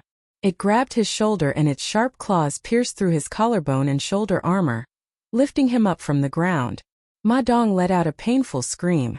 At this time, the others finally saw the monster's appearance. It looked a little like a shrunken skeleton dragon. Its body was made of only bones and no skin. On its huge head, there were a pair of burning soul flames in its eye sockets, like 2 pillars of light. It had sharp teeth. The only difference between it and the skeleton dragon was that it had a sharp beak at the front of its mouth. Phallus! Someone screamed as he recognized the monster. But that was not enough to save Ma Dong. The Juling pecked at the vice captain's head, crushing it into pieces. The vice captain spasmed, and his whole body collapsed like a deflated balloon. The phallus pecked Ma Dong to death and threw the body away. Then it looked up at the others and let out a terrifying scream. Ivan felt a chill run through his body, and his mind went blank. But the others around him reacted faster. One of the guards screamed and turned to run. But before he could run a few steps, a green light hit him in the back. His whole body swelled up and exploded into a bloody mist. This scene woke everyone up. There was still a necromancer here. And it was not to be underestimated. Evan could only watch as the monster raised the bone staff at him. He wanted to dodge, but he could not move his body even a single step. Ronnie! Chanali silently closed Rose's eyes. In her last moments, the female knight's eyes were staring straight at the sky. The lich had opened a large hole in her chest. Her original appearance could no longer be seen. All that was left was a mess of flesh and blood. He didn't say a word. He took off his uniform and covered her with it. They had known each other for a long time. They had experienced the War of the Black Rose together, and even participated in a few major battles. They were also veterans in the cavalry regiment, so they had the rank of sergeant. They thought this was just a small border conflict, but they didn't expect to be separated by life and death here. Although he had experienced a lot of life and death separations in the past year, He still felt a little uncomfortable at this moment. There were new types of soldiers among the skeletons, such as the phallus. They had only appeared in the battlefield of Karsuk before. Why would they suddenly appear in the Dark Lord's army in the south of Buchi? The number of necromancers was also much rarer. If it wasn't for the fact that there was another necromancer behind the necromancer and the phallus, Rosa wouldn't have died. Chanali wanted to curse out loud. What the hell were those damn scouts doing? He looked at Rosa's face and carefully studied it for a while. Then he slowly walked through the street. The street was full of broken corpses. Some of them were still intact, but there were 1 or 2 arrows stuck in their bodies. But he suddenly stopped. He saw a familiar face among the corpses. It was one of the young couple he had seen before. Pitiful worm, he thought, but still walked over. It's fate. At least you can die with dignity. He wanted to drag the boy's body down from the ruins. But when he held the boy's hand, he was shocked. There was warmth and a pulse. He's not dead yet. He suddenly reacted and hurriedly pulled the young man down. Then he slapped his face with all his might. When Ivan regained consciousness, the first thing he saw was Shanali's blood-stained face. He remembered that he had seen this man before. He was standing with a female knight at the entrance of the city hall with an arrogant look on his face. I didn't expect you to die too. He replied in a daze. Dye your head, idiot. Chanali slapped him. Get up now. You're lucky. If you still want to see your little girlfriend, you better get up. I'm not dead. Evan seemed to wake up. Really? Tears flowed down his face uncontrollably. Chanali looked at the useless kid lying there in tears and couldn't help but want to kick him. But after hesitating for a while, he sighed and turned to look at Rosa. All right, you're a man. Show some courage. He reached out and pulled the boy up. There's no one left in the town. You know the way, right? Take us away from this damned place. Evan looked at him in a daze and hurriedly nodded. Valerie understood that the White-Winged Cavalry Regiment was finished. But she still didn't understand why the deputy commander didn't react at all. Unless he had already escaped, but that was almost impossible. She looked on helplessly as the skeleton horseman pierced its own chest with its spear. All the strength in her body seemed to have left her body. She raised her head with difficulty and looked around. The skeleton horseman's corpses were piled up in layers around her. But unfortunately it was meaningless. I'm going to become one of them, she thought. Vance was dead, and so was Valerie. The remaining White-Winged Cavalrymen were scattering. But countless fear wraiths were killing their hopes of escape. The entire battlefield was now a horrifying picture. Specks of soul fire were pushing forward, and the skeleton army was chasing the remaining humans away. But they would eventually be caught because whether it was warhorses or humans, they would never be a match for the undead in a competition of endurance. Evan stared at the scene in a daze. He had thought that the catastrophe in the town was just a part of the war. But now it seemed that there was no more war, and only a massacre was left. Shanali's face was also gloomy. The White-Winged Cavalry Regiment was finished. He knew this better than Evan, but he didn't understand why the battle had turned out like this. At least the 2nd and 3rd Brigade should have been able to escape. Even in the worst-case scenario, the 3rd or 2nd Cavalry Brigade would be left behind to cover the retreat, and at least one cavalry brigade would be able to escape. But now it was all over. He could almost imagine that the only path left for Madara's army was the passage to Grimoires. The southern border was completely destroyed. Even the two of them might not be able to escape alive from the undead creatures that covered the mountains and plains. What should we do? Evan looked at the knight and couldn't help but ask in a low voice. The warhorse he was sitting on was Rosa's. He was not used to riding, but he had to get used to the current situation. Fortunately, he had learned horsemanship when he was in the garrison. Otherwise, he would have been tied to the horse. Go east, Shanali said in a low voice. The hills to the east are our only chance. There are still some bandits there. Hopefully, they will take us in, Shanali replied grimly. Bandits and bandits. Evan subconsciously looked in that direction. He remembered that there was a group of them, but they were the main problem for the militia and the patrolling cavalry. They had little to do with the garrison. They seemed to be from Tosankard. They are real desperados. Will they take us in? He couldn't help but ask. Bandits or undead, you choose. Bandits, the young man answered without hesitation. Oh. Chapter 855. The Silman River Valley had already been reduced to a land of ashes. The night was still dark. Under the moonlight, the undead army had split into several groups as they marched along the rolling hills. Looking down along the riverbank, Owl Town was only left with scattered ruins and remains. Countless skeletons circled around the town, and monotonous cracking sounds echoed in the wilderness. Between the long lines, corpses were piled high. The liches were picking out the intact corpses and reviving them into warriors. The cold night wind blew from the direction of the mountain pass. It seemed to carry the eerie incantations that they chanted, making the atmosphere of the valley even more creepy.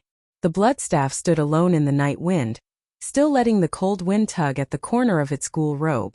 It glanced at a mutilated corpse not far away. It should be a human militia. Judging from the wound, he should have died at the hands of the Dreadwraiths. Only half of his body was left. His hand was still holding a sharp rock on the ground. The bloodstaff could imagine that he must have struggled to break free before he died. But the Dreadwraiths tore his body apart with their sharp claws and fangs. It raised its head again and looked at the valley. The battle in the valley had already ended. There was not a single living creature in sight. There was only dead silence. It was a perfect victory. It was as if it had witnessed the prophecy of the Dark Prophecy, that the kingdom of darkness in the east would rise. Those pathetic Erewhon bastards. They must not understand why they lost so badly.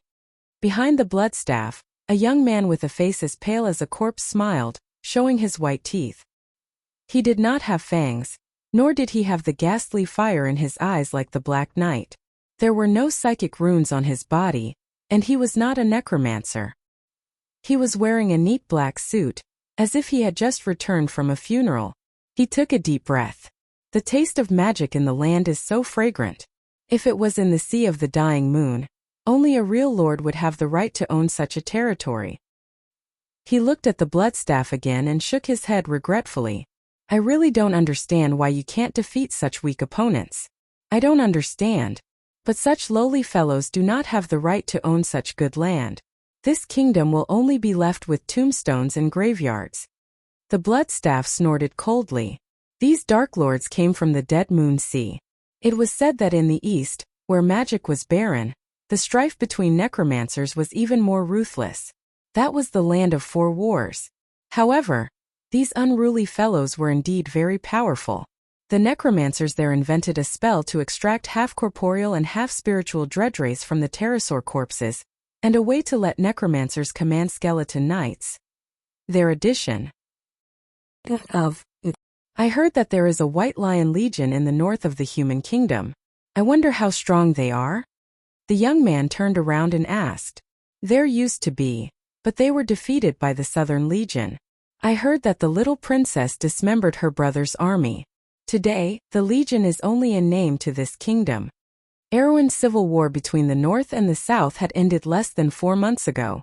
The bloodstaff was not very clear about the details of the war. Even so, there were still many rumors about the losers who experienced the war that flowed into the Dark Kingdom. He chose to believe the story that most of the Dark Lords agreed with. Then it's not worth mentioning.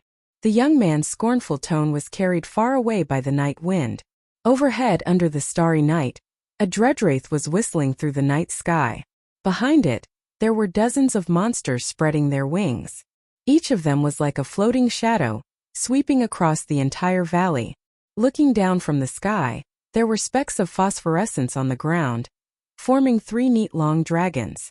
The heads of the dragons were passing through the Grimoire's tunnel and entering the Slovenian region. In front of them, there was already an endless stretch of lowlands. That was the direction of the capital of the province, Fort Kirkle. However, further away in the hilly region of the east, there was a small group of people standing at the edge of the forest. 1, 2, 3, 4.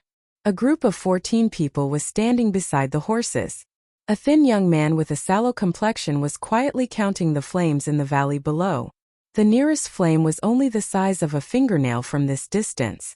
Meanwhile, the ones further away were like the embers and sparks of a bonfire. These flames were scattered across the entire Silverman Valley, like a string of beads in the dark night. The young man's face turned a little gloomy. After he finished counting, he turned around and answered the others. The white-winged cavalry is probably done for. Owltown Road in Milltown, it's all done for. I don't know how many of them survived. I don't think there are many. Thumb and the others just returned from Roden a few days ago.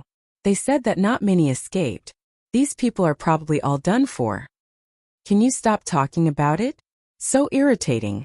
The young man who was still sitting on the horse was not in a good mood.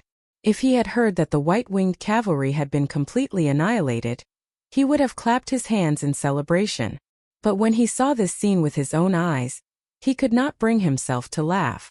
Every ball of fire in the darkness was countless lives, and this made him think of his hometown. If it was really like what the Lord said, then perhaps one day the whole of Aween would become like this. He could not help but shudder. Everyone present had the same thought at this moment. They turned to look at the young man in a vest standing at the back. Carglass put down the brass binoculars in his hand and handed it to a young officer from the White Lion Guards. After the battle in Ampere Seal, he and the young men around him were no longer as naive as they were when they were in Tonajal. Their every move had become more mature, or rather more like a real soldier. He looked at the youths who were dressed like mountain people. Some of them should be the ones who were rescued by Brendel from the Schaflund mines. Brendel had told him that these people were destined to become great figures in the future, but he did not believe it at first. But now it seemed that Brendel's ability to foresee the future was truly extraordinary. After leaving Schaflund, the young man named Cohen led a group of people directly over the Greyhar Mountains.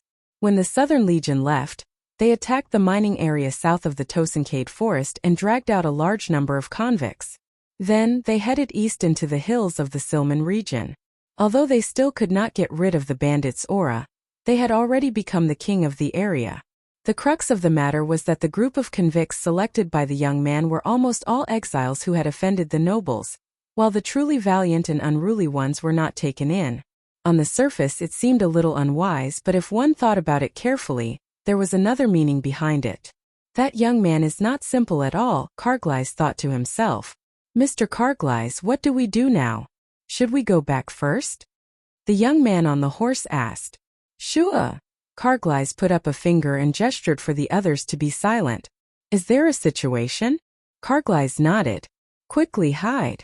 The group quickly retreated from the open area at the top of the hill into the forest behind them. About a minute later, a gust of wind blew over their heads. The young men hiding in the bushes stared at the shadows flying over their heads with pale faces. There were 7 of them in total. Carglass was the first to pull his horse up from the ground.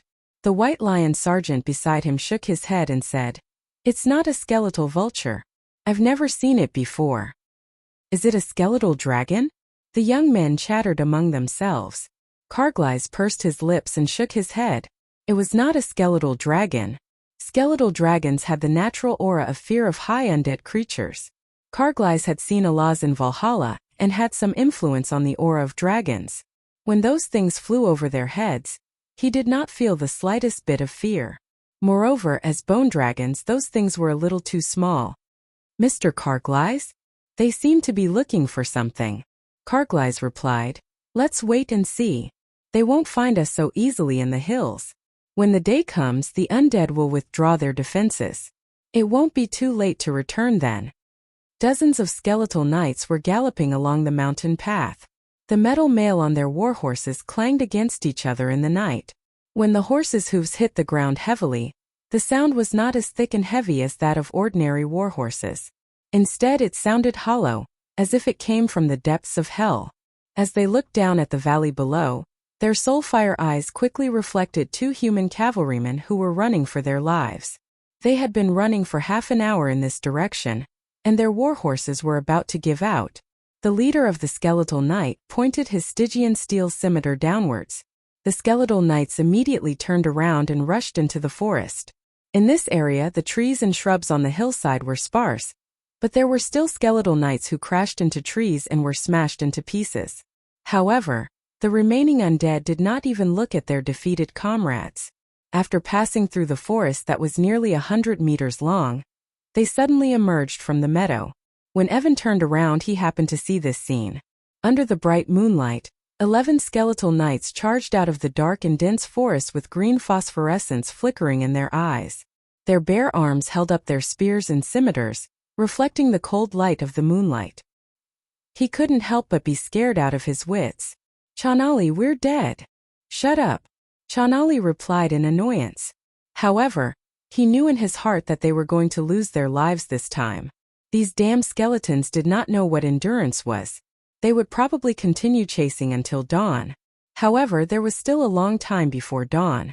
After such a long time of galloping in the mountains, their warhorses could not last for that long.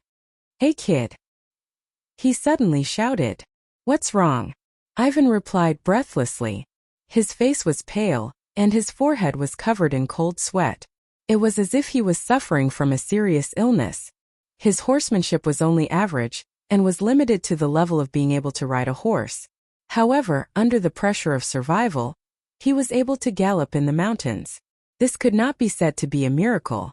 However, the things that happened along the way were enough to scare him out of his wits. If not for his good luck, he would have fallen down the mountain stream or hit a tree and died. "I'll lure them away. You run east. Once you enter the dense forest, abandon your horse and run for your life. Once you're there, you'll be safe." Chanali panted and replied. Ivan's heart thumped. He looked at the back of the old horseman and almost cried. He quickly shook his head and said, "No, we'll go together. I was saved by you. How can I abandon you and run for my life? I can't do it."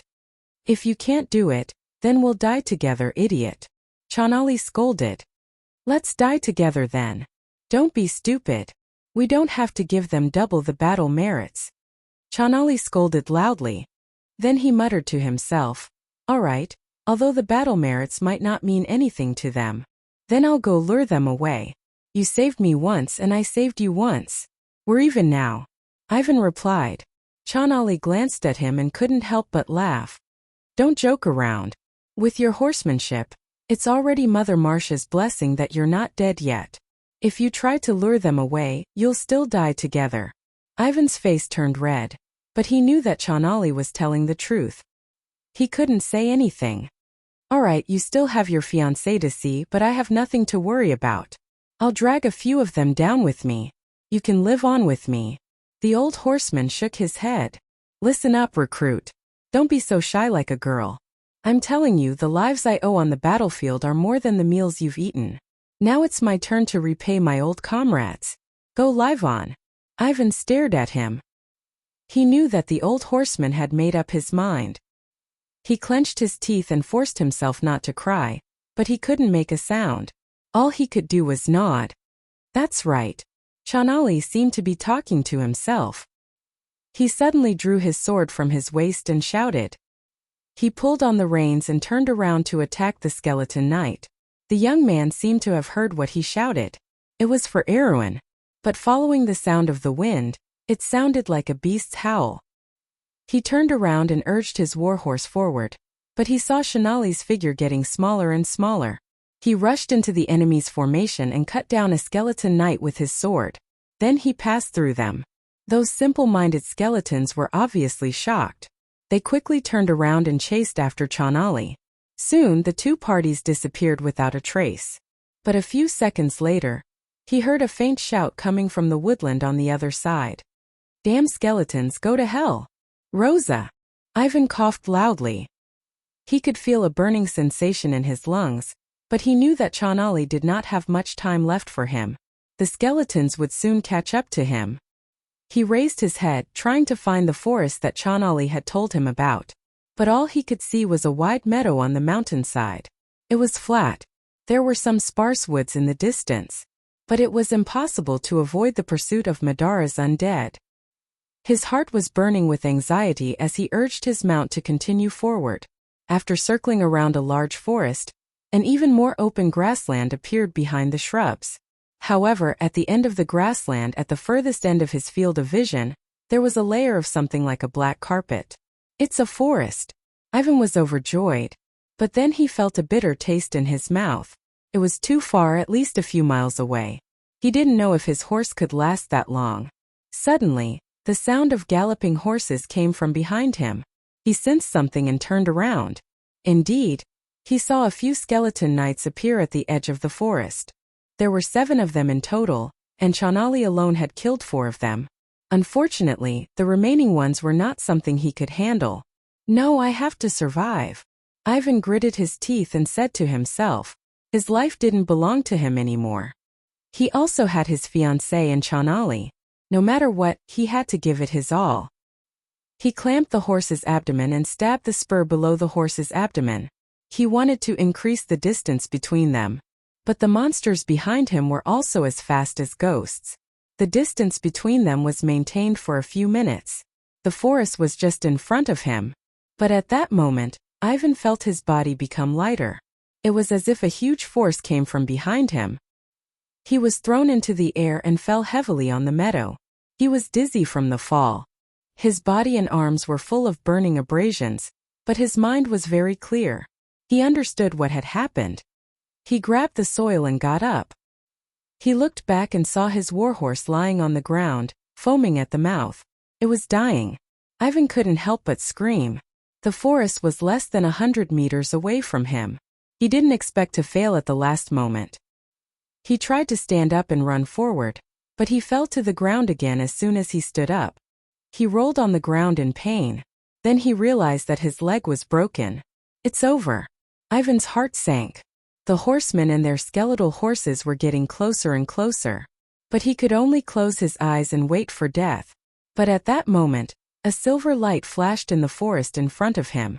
This silver light caused Ivan to be slightly startled. Before he could react, he saw the skeleton knight that was charging at the front suddenly flip over and fall off its horse. On its bald skull, there was a slightly swaying feather arrow stuck in it. The cold light in the forest was just the beginning. Suddenly, dozens of black shadows jumped out of the forest. They were cavalries, but they were definitely not from the White Wing Cavalry Regiment.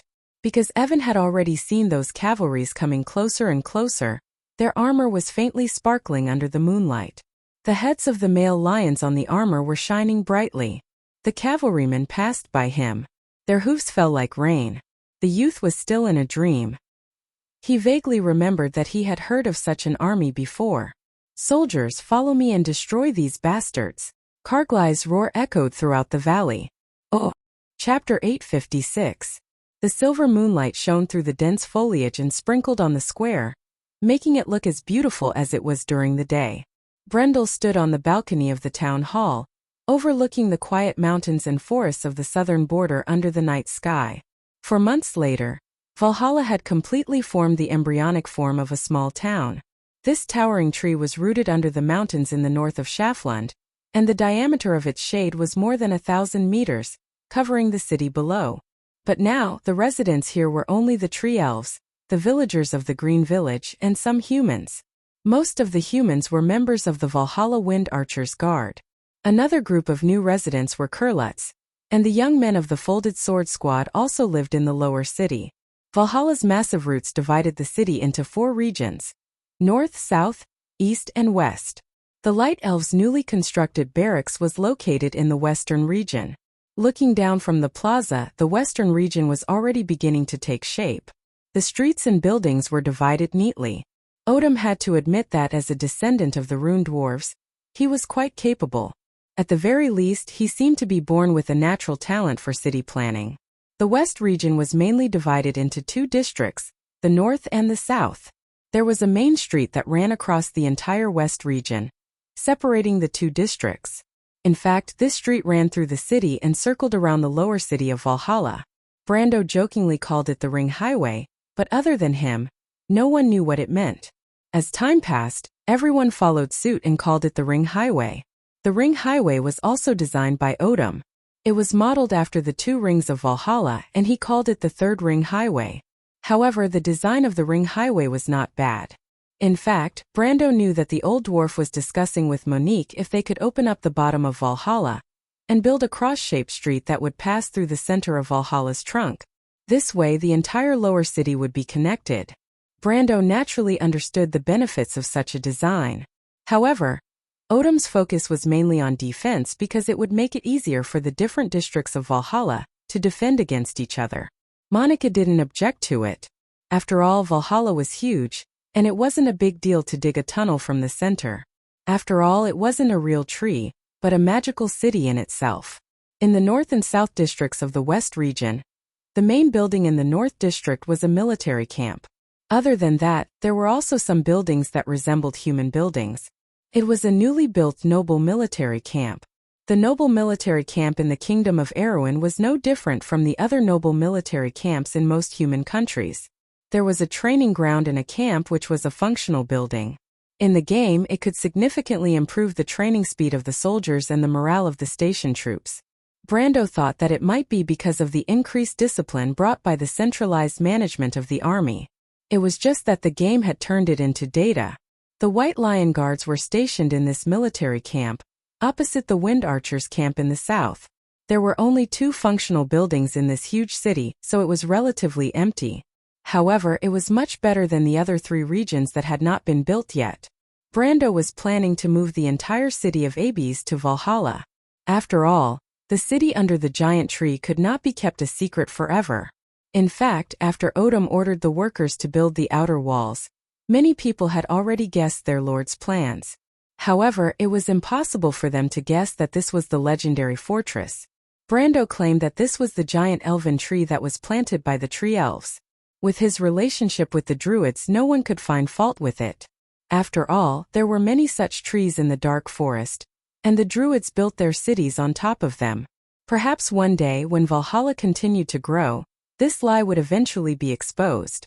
However, Brando believed that by then, he would have nothing to hide.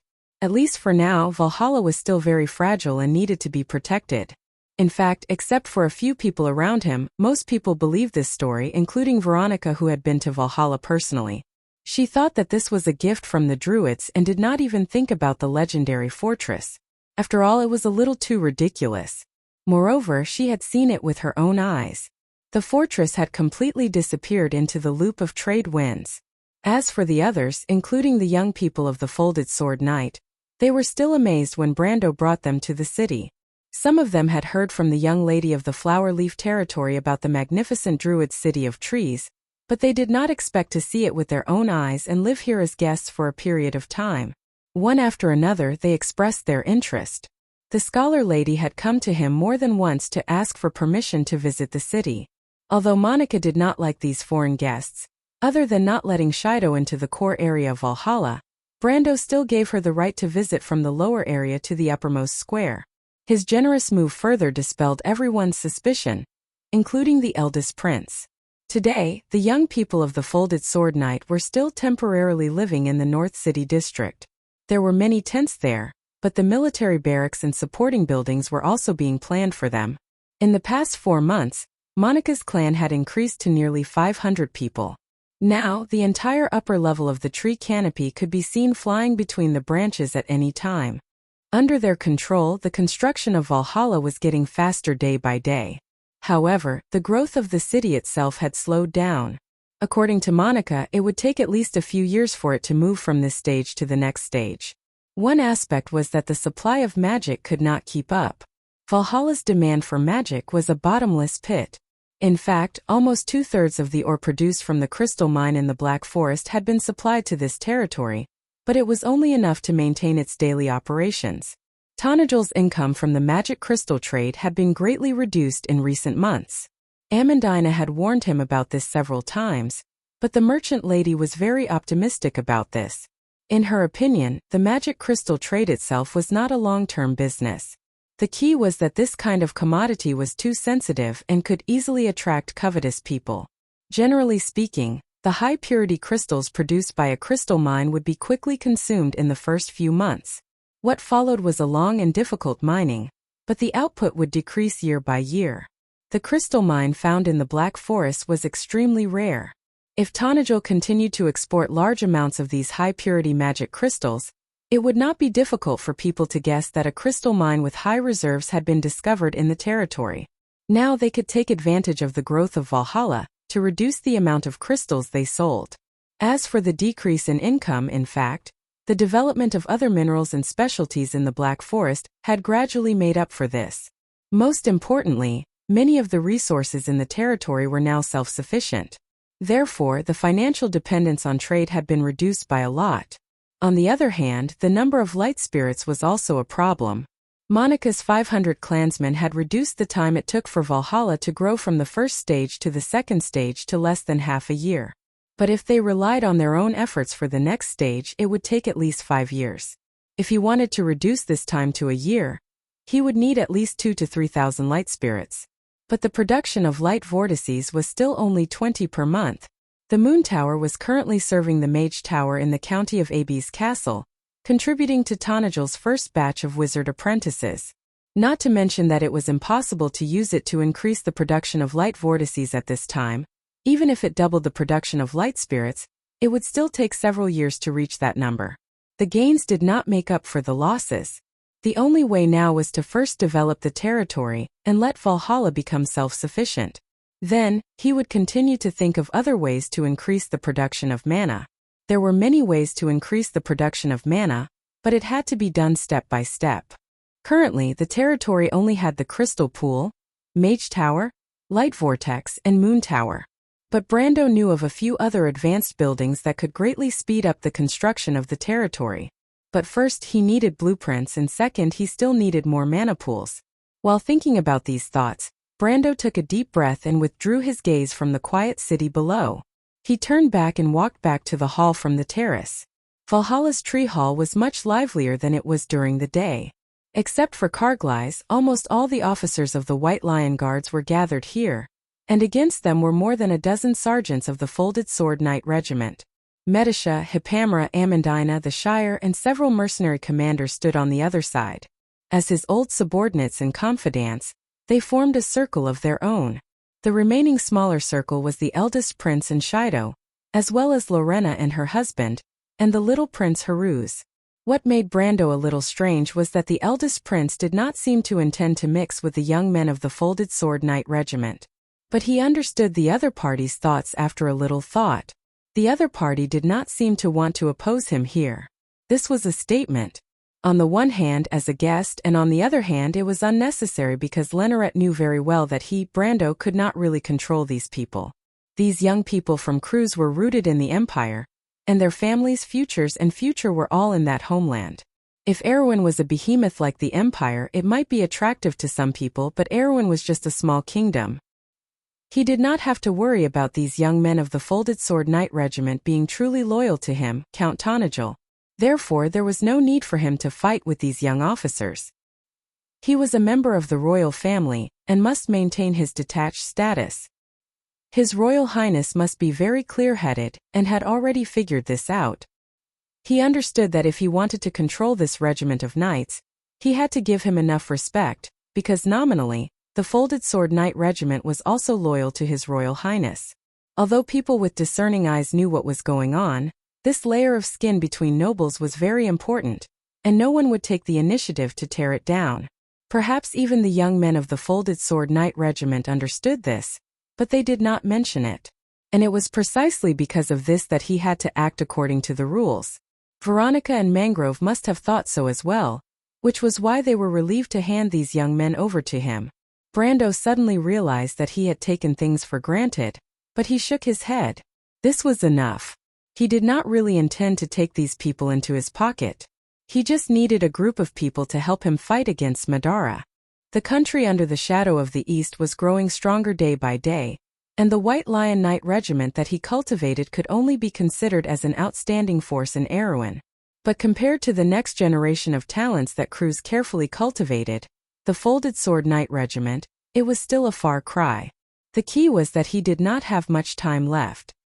He had to arm this army that belonged to Erewhon before the Second War of the Black Rose arrived. Otherwise, he would completely lose his claws under the blooming Black Rose. One Freya was not enough. Then what about the Folded Sword Knight Regiment? When he walked into the hall, there was still a heated argument going on.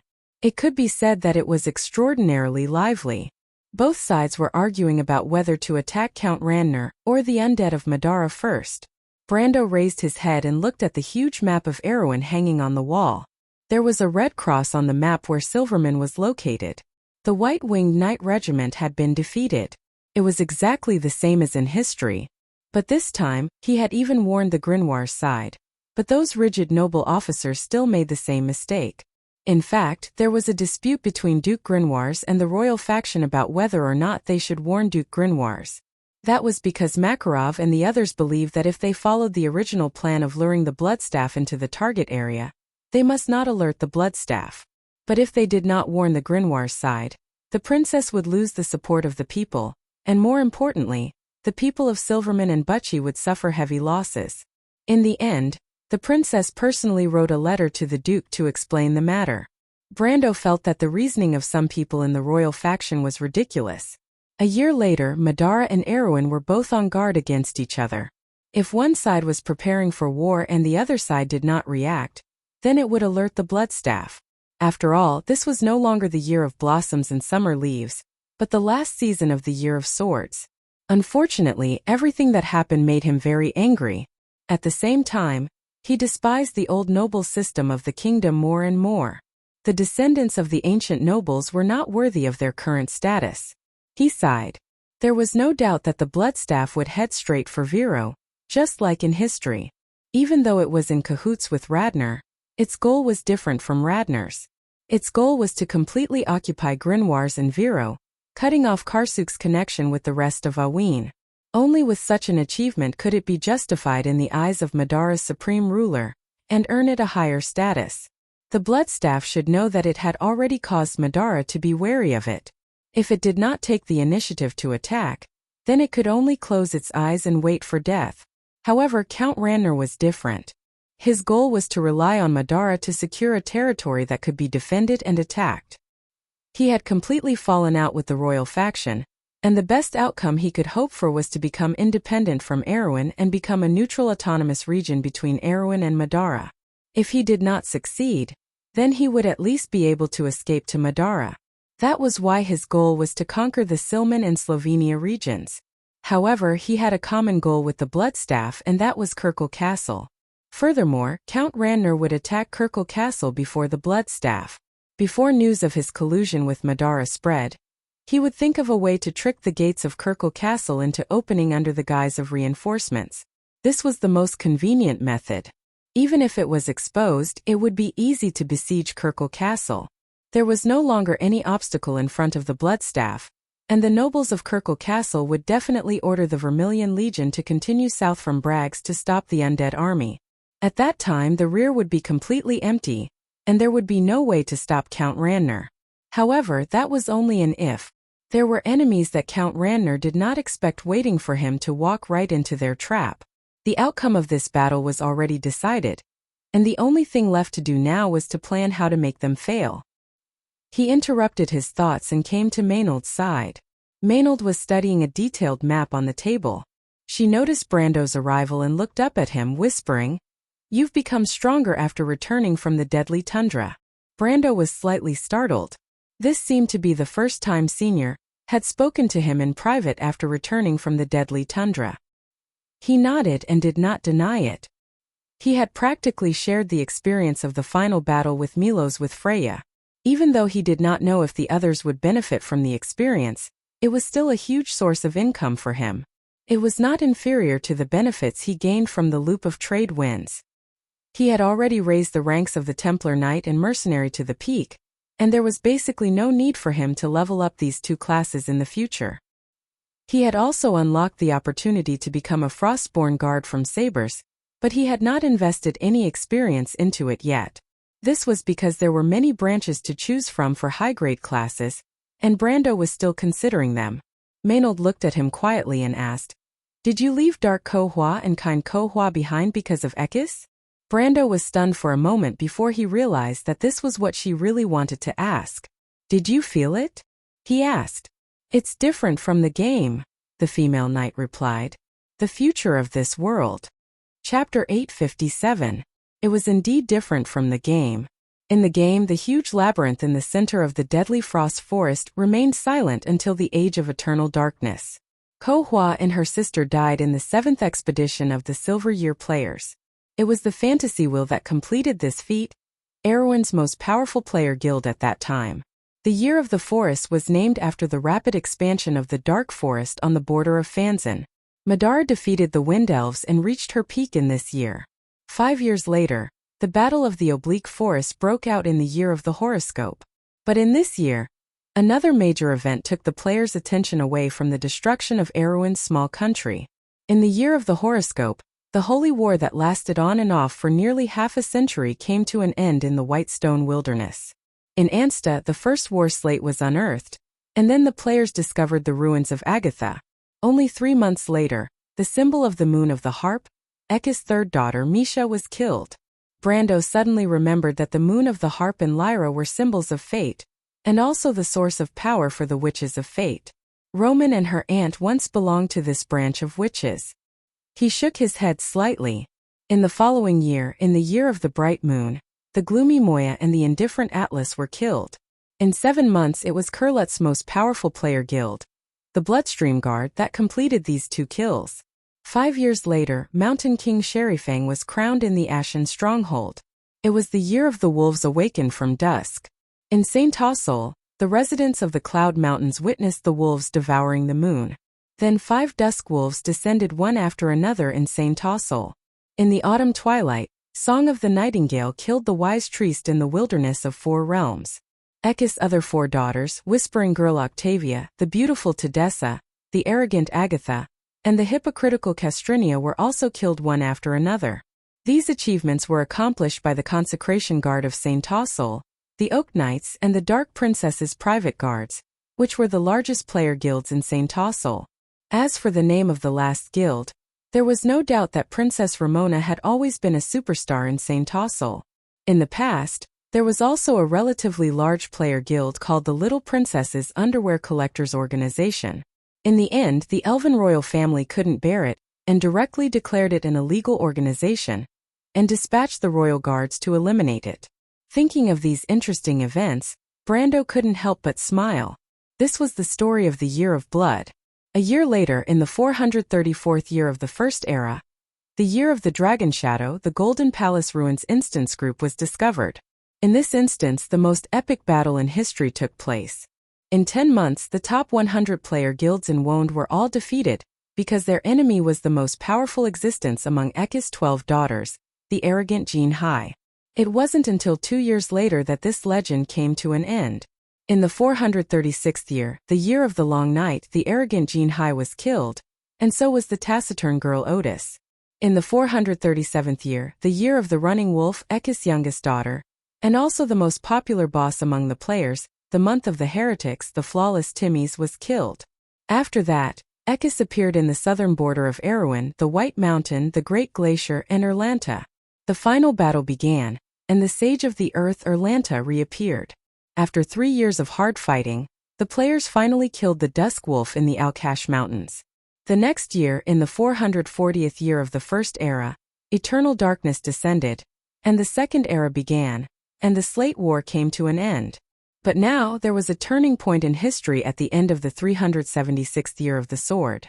Milos disappeared, the labyrinth under the deadly frost forest was completely destroyed, and Ko Hua and her sister survived. More importantly, the news from the north made Brando uneasy. The Lionmen's Toquenin Fortress, the Cruise's border city of Voles, and the Wind Elves' port of Oscan all suffered devastating magic attacks at the same time. Now, all 3 parties were suspecting each other of who was the real culprit. Although the higher-ups were still suspicious, the destruction of the 3 cities intensified the conflict among the lower levels. Now, the forces of the Holy Cathedral of Earth, the Holy Cathedral of Fire, and the Holy Cathedral of the Wind Empress were basically sitting on top of a barrel of gunpowder, waiting for a spark to explode. The news revealed made Brando feel heavy pressure, so it could only mean one thing, and that was that the holy war that really began in the year of the White Griffin in history might be brought forward. And after that, the future of this world would return to chaos, and his advantage of foresight would no longer exist. History finally returned to its original point at this moment, as if all its participants were pulled back to the same starting line. Because of this, Brando felt a deep sense of urgency. The advantages that Erewhon had accumulated over this period of time were far from enough. In fact, this ancient kingdom had no advantages at all, and it only recovered some of its previous disadvantages. But it was still very small and weak. Although it had connections with the dragons and the Bugas, And the situation in the country was much better than that of Erwin in the game. It was far from enough. A lot of things have happened in the deadly tundra, and it is indeed not the same as the history in our memory. But Ekis is still far away from us, and I am more worried about the present. Ko Hua manipulated the will of Milos to attack Volez, Toquinen, and Oskin with the divine judgment. Now the borders of Toquinen, Cruz, and Saint Tossel are in turmoil. I don't want to let Ko Hua, especially the dark Ko Hua, leave because I am afraid that she will reveal what happened that day, Brando replied. I'm afraid it's not just that. Do you think that they are the key to the turning point of the future? According to what we said in the game, I still remember some details in the dream. Characters like Ko Hua, according to the dream, are called NPCs. In such a large-scale plot, they must be the key points of the plot. Brando, do you think that you can take advantage of it? Maynard asked in a low voice. After the conversation in the deadly tundra, she gradually no longer rejected the memories in the dream. Brando was shocked. He suddenly realized that he might have such a plan. It was purely a subconscious habit in the past, but it was not necessarily for the sake of benefits. It was purely to control the variables within the scope of his control. He faintly felt a sense of insecurity in his heart. This feeling had become more and more obvious since he came to this world. Sometimes he wondered why he returned to the end of the year of the 375 year of the year of blossoms and summer leaves. Was it just to save Erwin? Then what was the prophecy about the dark dragon that followed him like a shadow? He subconsciously glanced at the corner of the hall. The witches were sitting there, whispering. They seemed to have recently learned about the identity of the Roman, and they respected him even more. You are very uneasy, Maynard replied. Actually, there's no need for that. Just do what you did before and do your best. I believe you can do it well. Brando turned around and looked at her in surprise.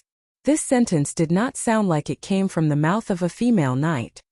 He almost thought that he heard Allium Japonicum lecturing him.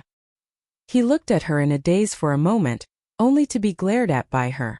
Maynard turned back and pretended to be indifferent as she asked, "So what you are worried about is the situation of the Holy War in the future?"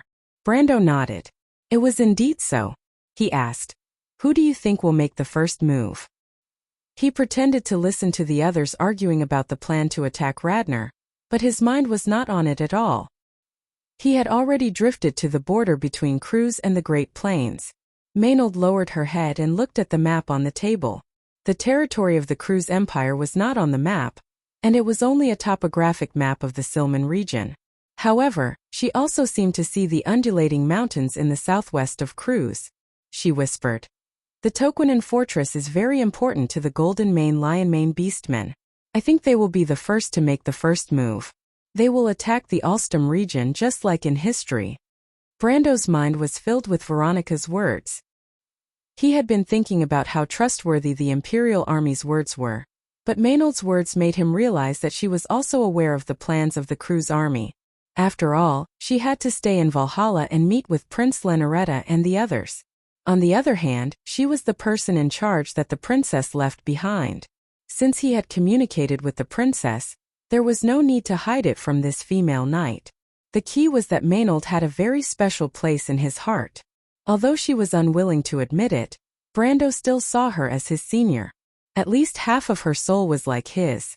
And since Maynard knew how crazy the Cruz Empress was now, why did she come to the same conclusion as in history? "Do you know something, senior?" he asked in a low voice. Brando knew that in the game, Maynard and her team had established a relationship with the Erwin nobles early on. Therefore, in this era, she was likely to know some inside information earlier than him. And these inside information were exactly what he lacked in this period of history. Just like his judgment of Erwin, a lot of it came from the analysis on the forum, and not his own personal experience. "Don't call me that," Maynard glared at him fiercely. "I'm not too sure. I'm waiting for a news. If that news comes as expected, then the Holy War is imminent, and it will unfold as I said. If not, then it's hard to say. But in any case, you have to be prepared for an all-out war." Brando looked at her with a wry smile. "An all-out war doesn't seem to have anything to do with a local lord like me." "I know your intentions," Maynard replied faintly. "All of our intentions are now focused on you alone. Don't beat around the bush with me." Brando withdrew his thoughts. The dispute in the hall seemed to have returned to his ears. In fact, the main dispute now was between the White Lion Guards and the Folded Sword Knight Regiment. Rather than discussing the way to attack, it was more of a dispute between Cruz and Erwin, which made him a little disappointed. Fortunately, the Shire, Medisha, and the others did not participate in this childish quarrel. Even the mercenary commanders who followed him first, Reto who came from Menta, appeared to be much calmer. Coden did not say a word. The old swordsman was tasting a tree wine that was a specialty of Valhalla. Even though he was not as sharp as the young ones, he could more or less understand Coden's temperament. In fact, he did have a plan, but he wanted to test the young ones in Tanajul. Unfortunately, the results were a little disappointing. The young lions of the White Lion Legion had the same thoughts as most of the people in Erwin. They believed that the focus of this war was on Count Randner and not Madara. In this regard, even the young officers of the White Lion Legion were more radical than the young ones under him. The young ones from the north paid more attention to Madara, but the natives of Tanajul did not seem to care about the Roman Black Rose at all. But Brando knew that he could not blame them. After all, the only impression they had of the skeletons was the confrontation half a year ago. In fact, this had nothing to do with outstanding ability. It was purely a difference in knowledge. But Brando was still slightly disappointed because compared to them, the young men in Cruz were indeed much better, especially the second son of Lord Loston, Little Pero, and the Knight Brund by his side. They were not inferior to Loka and the others. If only the outstanding cadets of the Royal Knight Academy were here. Unfortunately, they still had to go to the north to complete the work of the White Lion Legion. This idea was completely unrealistic. From which direction to attack and how to attack depends on the purpose of the war. Little Pero's voice was not loud. After taking off the bearskin coat, he looked particularly thin and weak, as if a gust of wind could blow him down. Isn't the purpose of this war to eliminate internal strife and restore stability to the south of Erwin? Someone interrupted him very rudely. So what you're saying is not supporting that we should first attack Randner from behind, attack Magiton first, and cut off the old man's escape route. Little Pero did not seem to mind the rude interruption and calmly replied. For us, attacking Magiton is indeed cutting off Randner's escape route. But for the Count, I'm afraid that's not necessarily the case. After being ambushed, Randner will either fail and retreat, or win and unite with the Bloodstaff. In the end, Magiton will be insignificant to his purpose. What they want to open up is the road to Viro, and even if they fail, they will only return to Madara. I want Count to be unlikely to return to Magiton after his failure and fall into his own trap, so the talk of cutting off his escape route is pure nonsense. Little Pero finished speaking, glanced at everyone and said no more.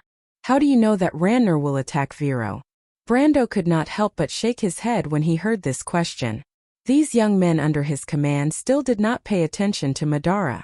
In fact, it was not Randner who was going to attack Viro, but Madara's skeleton. That was the inevitable choice of the Bloodstaff. After listening for a while, he could not help but feel a little bored.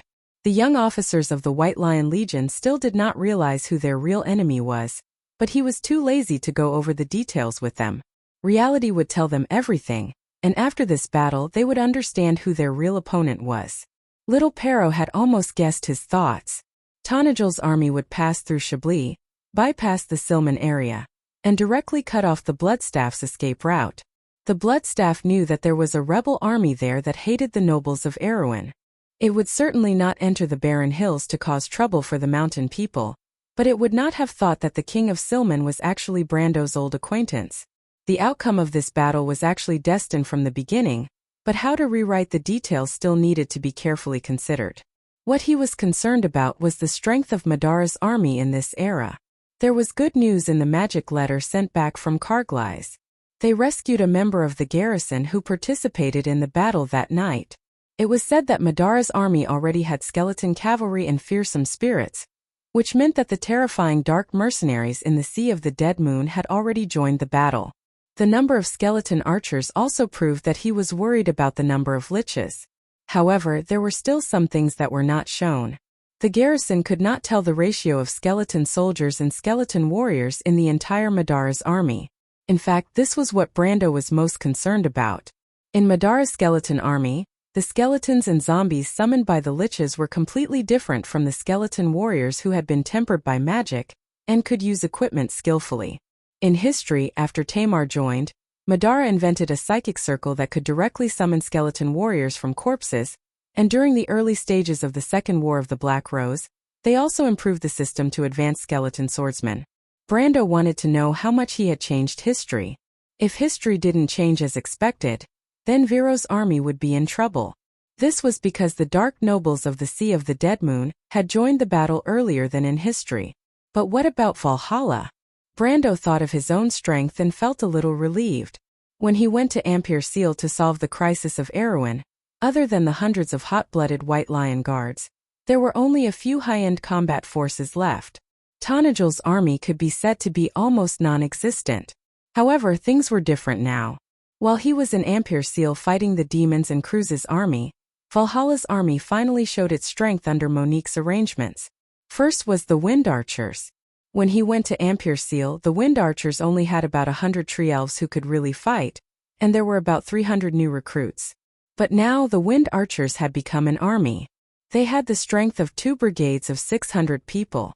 One had to know that after the completion of the Wind Archers' camp, the Wind Archers had been completely reborn. They used longbows in long-range combat, and in terms of troop level they were even stronger than the White Lion Guards led by Freya. Tanagel's new White Lion Guards could barely be considered a Tier 3 troop, and according to Medish's estimation, the Wind Archers were at least Tier 4 long-range troops. What was more frightening was that when they used a pair of scimitars in close combat, their combat strength surpassed that of an iron-ranked army. This army was now placed in front of Erewhon's battlefield, a true elite army. On the other hand, the White Lion Guards had also been greatly strengthened. However, it was not in terms of quality but in terms of quantity.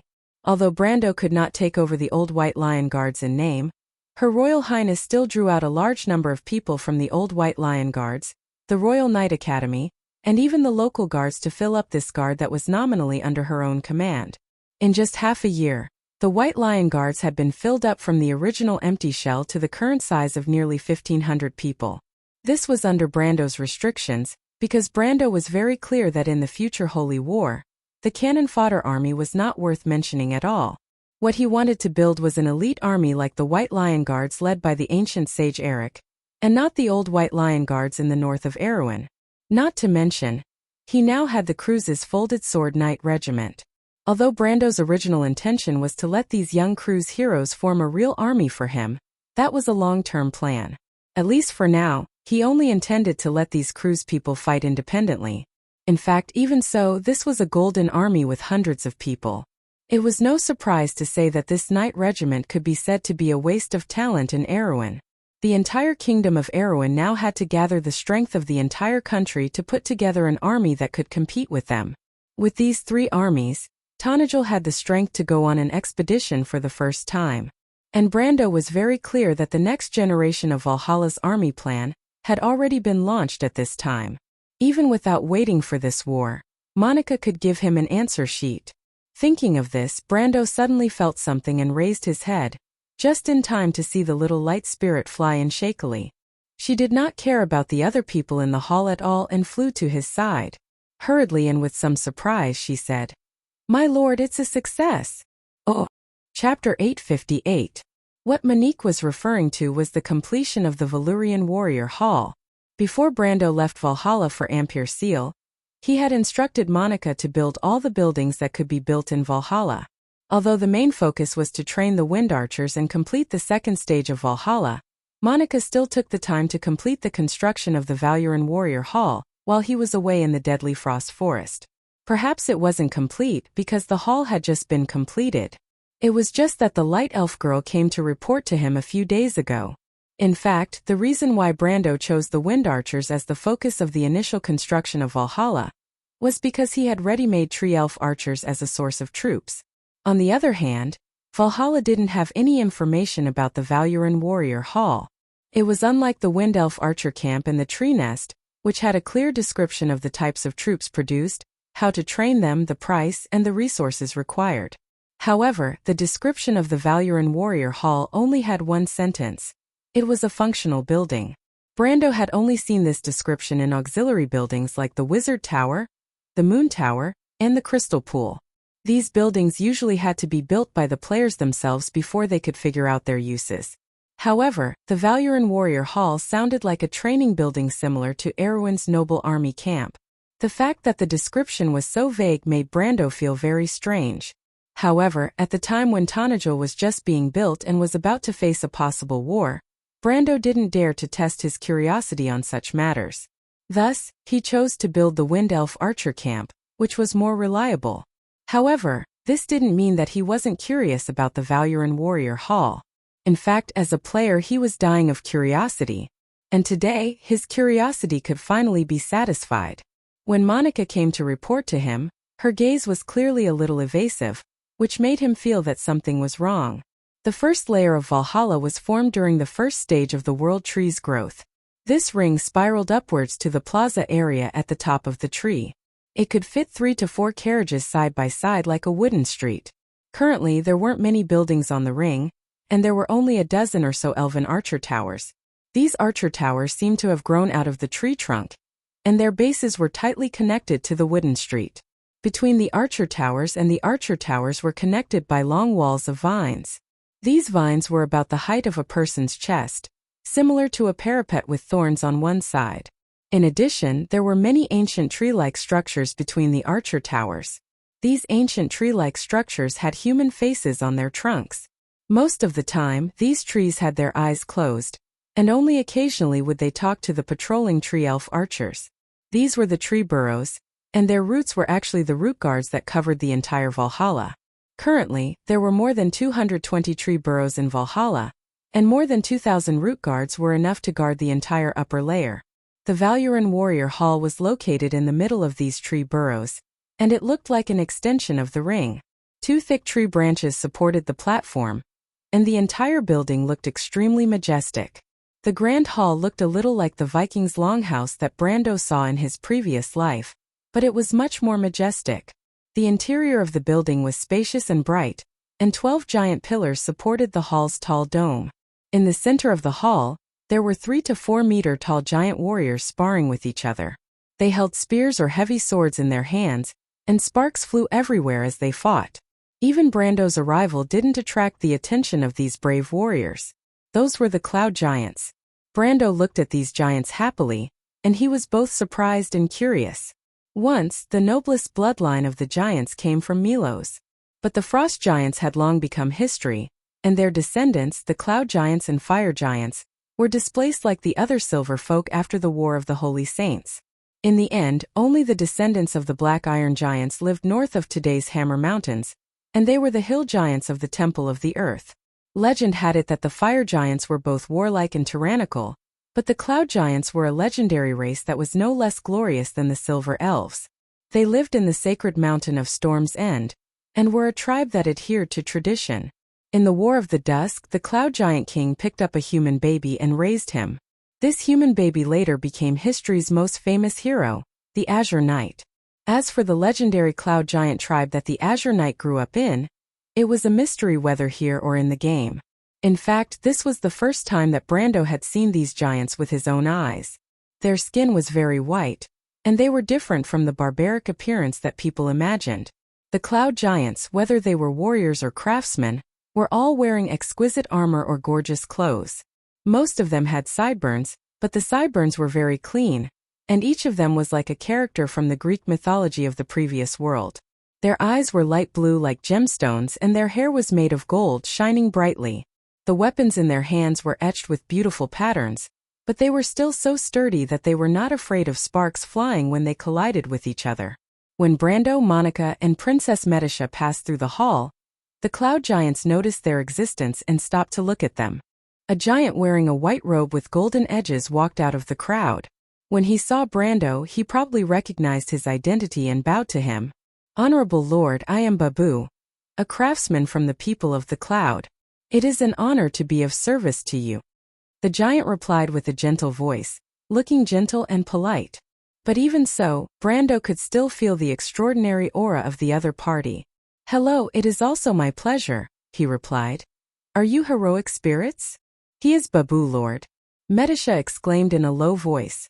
He is the most outstanding craftsman in the history of the Cloud Giants. Ah! Behind him are Gorju Essard, and the king of the forges Afterodi. They are all the most outstanding craftsmen of different eras. My God, they are all in Valhalla. Other than Babu, Brando did not know any of these names. But other than Babu, the legend of Gaia using his hand to forge the azure lance was a myth that most people in Wonde were familiar with. He was the greatest craftsman in the history of the Cloud Giants, and could even be crowned as the craftsman of God. As for the others, Brando understood from Medisha's tone. They were all at least on the same level as Babu. There are not many people in the modern world who can recognize us. Little girl, can you tell me your name? Babu asked. Medisha, I am a silver elf, Lord Babu. Medisha replied respectfully. Brando had never seen her show such a humble side, even in front of him. Oh, silver elves, I have heard of you. The giant craftsman showed a look of realization. I heard that the Myurnas found a tribe in the Holy Silver Valley. That should be your people. At that time you began to learn to use the law and break through ignorance. Presumably many years later, you should have established a glorious civilization by now. The rise and fall of history, one civilization after another rose in the long river, each shining brightly in an era. Seeing you, I am reminded of the past. Medisha blushed a little and replied embarrassedly, Lord Babu, the era that belongs to us has passed. Now, it is the era of the Lord's civilization. Babu was stunned and then sighed. So it has been so long. It seems that Elaine's river has flowed for a long time. Brando listened to the conversation between Babu and Medisha, and he was shocked. According to Medisha's description, Babu and the others suddenly appeared at the moment the hall was completed. What kind of existence were they? Naturally, he was well aware of this. Craftsmen, whether it was blacksmiths, tailors, bootmakers, or candlemakers, they were all classified as a separate profession in the game. Just like scholars and alchemists, they were all part of the Amber Sword's huge life profession system. As craftsmen, they naturally had to learn professional skills. Different professions in the game not only limited the upper level of professional skills, but also provided bonuses for different professional skills. For example, blacksmiths would provide a considerable EXP bonus for forging, smelting, and preparation skills. But even so, in order to train a professional skill to the level of a grandmaster, they would at least need to level up the corresponding life profession to more than level 150. Although the level of life professions was more relaxed than combat professions, it was still a long process, at least 10 years of game time. And only by meeting this requirement could a craftsman be called a grandmaster of the profession. And what level was a divine craftsman? Once a skills level exceeded level 20, every level after that would be an opportunity that could only be encountered by chance. When a skill reached level 25, it could be said to be a godly skill that was close to the Tao. A divine blacksmith would have to reach the level of a godly skill in all of his professional skills that had bonuses. As far as Brando knew, until the last era of the game, there were 3 divine craftsmen among the players, belonging to the 3 most powerful player organizations of the time. And one of the NPCs was the master craftsman of Madara, Bomiand. Brando remembered that Bomiand and Tamar had a master-disciple relationship in alchemy. He didn't know if Madara had discovered him in this era. But throughout the history of the Amber Sword, there was only one person who had been crowned as a divine craftsman, Babu.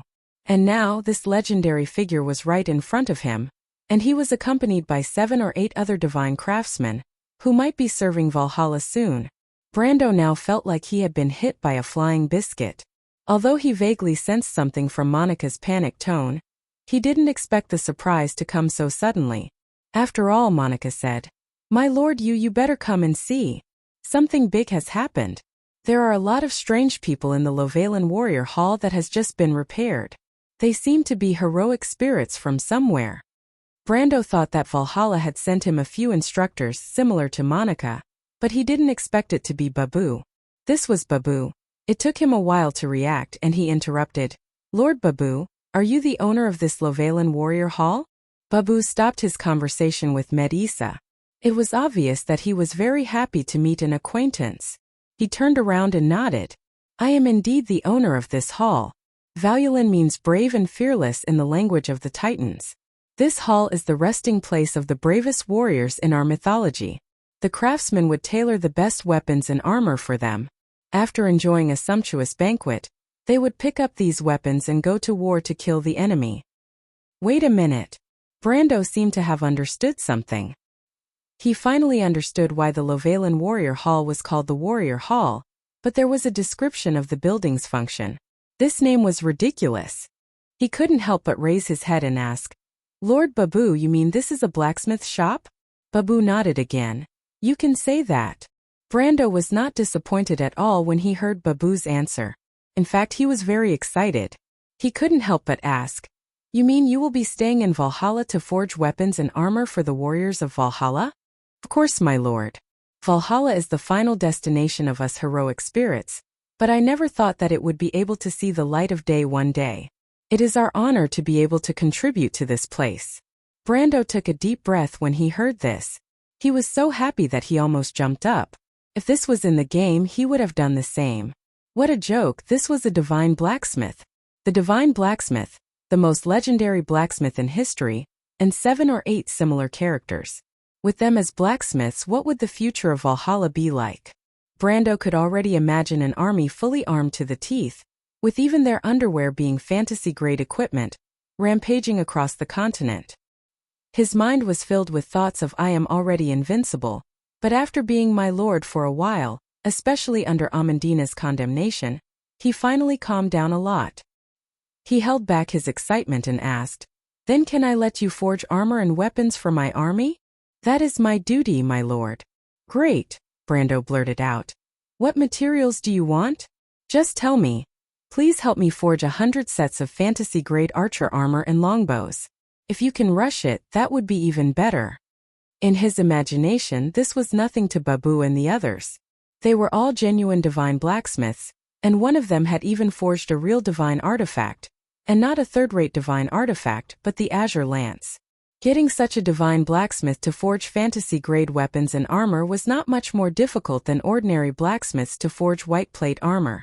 As long as there were enough materials and magic crystals, they could create standard fantasy equipment like a game. Brando once saw a divine blacksmith forge fantasy armor with his own eyes. Although it was not standard armor, the high success rate of 87.3% still left him dumbfounded. For fantasy-grade equipment, a failure rate of less than 12% was completely acceptable. "No," Brando shook his head.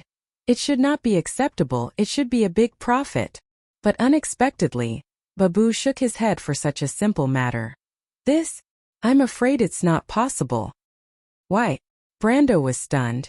"Is it because there's not enough time?" "No," the divine blacksmith shook his head again. "It's because it can't be done." "Can't be done?" Brando asked in confusion. "How is that possible? You are the legendary divine blacksmith." Babu smiled bitterly and shook his head. "My lord, that was in the past. Now our power is closely related to the power of Valhalla, and Valhalla is now just a newborn territory, so our ability and experience level are actually still limited to a very low level." Brando did not expect that he would have to face the cruel reality right after he had a beautiful dream. He suddenly realized that Valhalla was also a part of the Amber Swords game system. If it was still in the game, it seemed unlikely that a new lord would be able to get a divine blacksmith or something like that, and a group of them at that. It was indeed a bit illogical. If others knew about it, wouldn't it be a mess? He thought for a moment and understood that Valhalla was a territory with great potential. But this potential referred to the potential for future development. One day, Babu and the others might indeed return to the level of their peak with the growth of Valhalla, but that was a day after all. After Brando woke up, he completely calmed down. He understood that the so-called one day must be quite a long time ago, especially with the level of consumption of Valhalla. Perhaps one day it would become the world's most legendary fortress, but before that, it must have consumed a legendary number of resources. This design was in line with the consistent style of the Amber Sword game. It was a perfect fit, giving you a tempting pie, but also telling you to take one step at a time. You can't eat a fatty in one go. He was stunned for a long time before he had to accept this depressing reality, and couldn't help but ask a little dejectedly, "Then Lord Babu, may I ask what level of ability you have now?" "About the same as the 2 masters under you," Babu replied. Brando was startled. And then he saw the two master craftsmen, Tamar and Bosley, among the giants. They were one step ahead of him, and it seemed that they were already here when the light spirits finished this haul. Now they were like fish in water. After all, most of the people here were their peers, and they were also legendary seniors. It was rare that they were limited by Valhalla's power, and now these legendary craftsmen were about the same level as them. Otherwise, with their standards, they would only be able to act like elementary school students in front of these people. However, he didn't expect Babu and the other standards to be so horribly limited. It was polite to say that their standards were low. Tamar might be famous in the future, and could be considered a quasi-divine craftsman, but to be honest, he could only be considered a talented alchemist. Bosley was indeed a master craftsman in the past, but after being locked up in Grodin's dungeon for so long, he had already slipped. He was now on the same level as Tamar. He was outstanding in Tonagel, and even in the whole of Randner, but in Erewhon, he could only be considered a first-rate craftsman, and not the best. In the whole of the Holy Cathedral of Fire, Fanzin and Saint Tossel, there were innumerable masters like them. Brando originally thought that he had obtained a group of god-level talents, but he didn't expect that it was only a group of first-rate craftsmen. Although their future potential was unknown, the future was too far away. At least for now, he was depressed. This was the difference between dreams and reality. P.S. I went to get vaccinated, so I was delayed a bit. Feel free to update more to make up for it. Chapter 859. Brando was depressed for a moment, but he was happy again. He suddenly thought of Bosley and Tamar. Even though they were not the best in Wound, they were still top-notch masters in Erewhon. In the past year, the territory had been armed with the Wind Archers and the White Lion Guards with just the support of the two of them. Now, Trentheim, a small place like this, was already one of the best in the kingdom. This was something that other lords would never have dared to imagine. In the past half a year, the refugees from the War of the Black Rose flooded into Tonagel. Brando began to have a large number of reserve soldiers. If he wanted to, he could raise an army that was not inferior to Count Randner's or Duke Viro's private army. However, Brando came from the future and had personally experienced the epic War of the Slate. He looked down on the so-called armies of the nobles in the north and south. In his eyes, an army below grade 3 could only be called a militia that was responsible for local law and order. It was impossible for them to be used in a war. It was precisely because of this that Trentheim's military had become the main problem to stop the expansion of the army. Only the White Lion Guards could wear the inferior magic armor, and even the lower-grade normal White Lion armor was still limited in production. Even if the Ferber territory worked hard to produce it, they could only produce 100 sets a month. The Wind Archers were even more serious. Because the Wind Archers had to be equipped with Wind Archer chainmail and longbows, the army's expansion was shockingly slow. Amandina and Coden felt that Brando's idea was too naive. Could even be said that he was squandering money. He was purely using money to build an army. However, Amandina thought deeper. She faintly thought that her lord might be concerned about the princess's opinion. After all, an elite army of 1,000 sounded much more reassuring than an army of thousands of nobles. Brando's reputation for squandering quickly spread among his own subordinates. Even Yoda and the other mercenary leaders privately wondered if their lord was too influenced by the Bugas. However, how could a mortal's wealth compare to a wizard's? What if the crystal mines in the Black Forest were to be mined dry? The discussion was so heated that even the copper dragon Reto came to persuade him. Brando could only smile bitterly. Fortunately, he did not dare to tell these people his true intentions. Otherwise, they would have been scared to death. In his plan, the core strength of Erewhon's future army was the White Lion Infantry, which was also the foundation of Erewhon's army. It was equivalent to the largest second-tier local army in the Kingdom of Erewhon. As for the Tier 4, 5, and 6 troops, he had to find a way to cultivate them as well. As Erewhon's unique elite army, he now had the quasi-Tier 4 Wind Archers in his hands. If he could persuade the Centaurs to join his army, he could get the armor and halberd design of the Silver-Crowned Guards from Eloranta. With a little training, Erewhon would have a real Tier 4 army. The Tier 5 army would be the Elder Guards of the Druids or the Ancient Tree Guardians, but the Druids were too old-fashioned and might not join his chariot. The more reliable consideration was to get ideas from the Nagas. Although the four-armed sirens and the Neptune guards were weaker than most Tier 5 troops on land, they were still Tier 5 troops after all. The most important thing was that the Nagas had no core conflict of interest with the mainlanders, and the kingdom had a fleet that could be their staunchest ally at sea. The Nagas would not be stingy with renting their troops. Erwin could hire these overseas troops in the name of employment.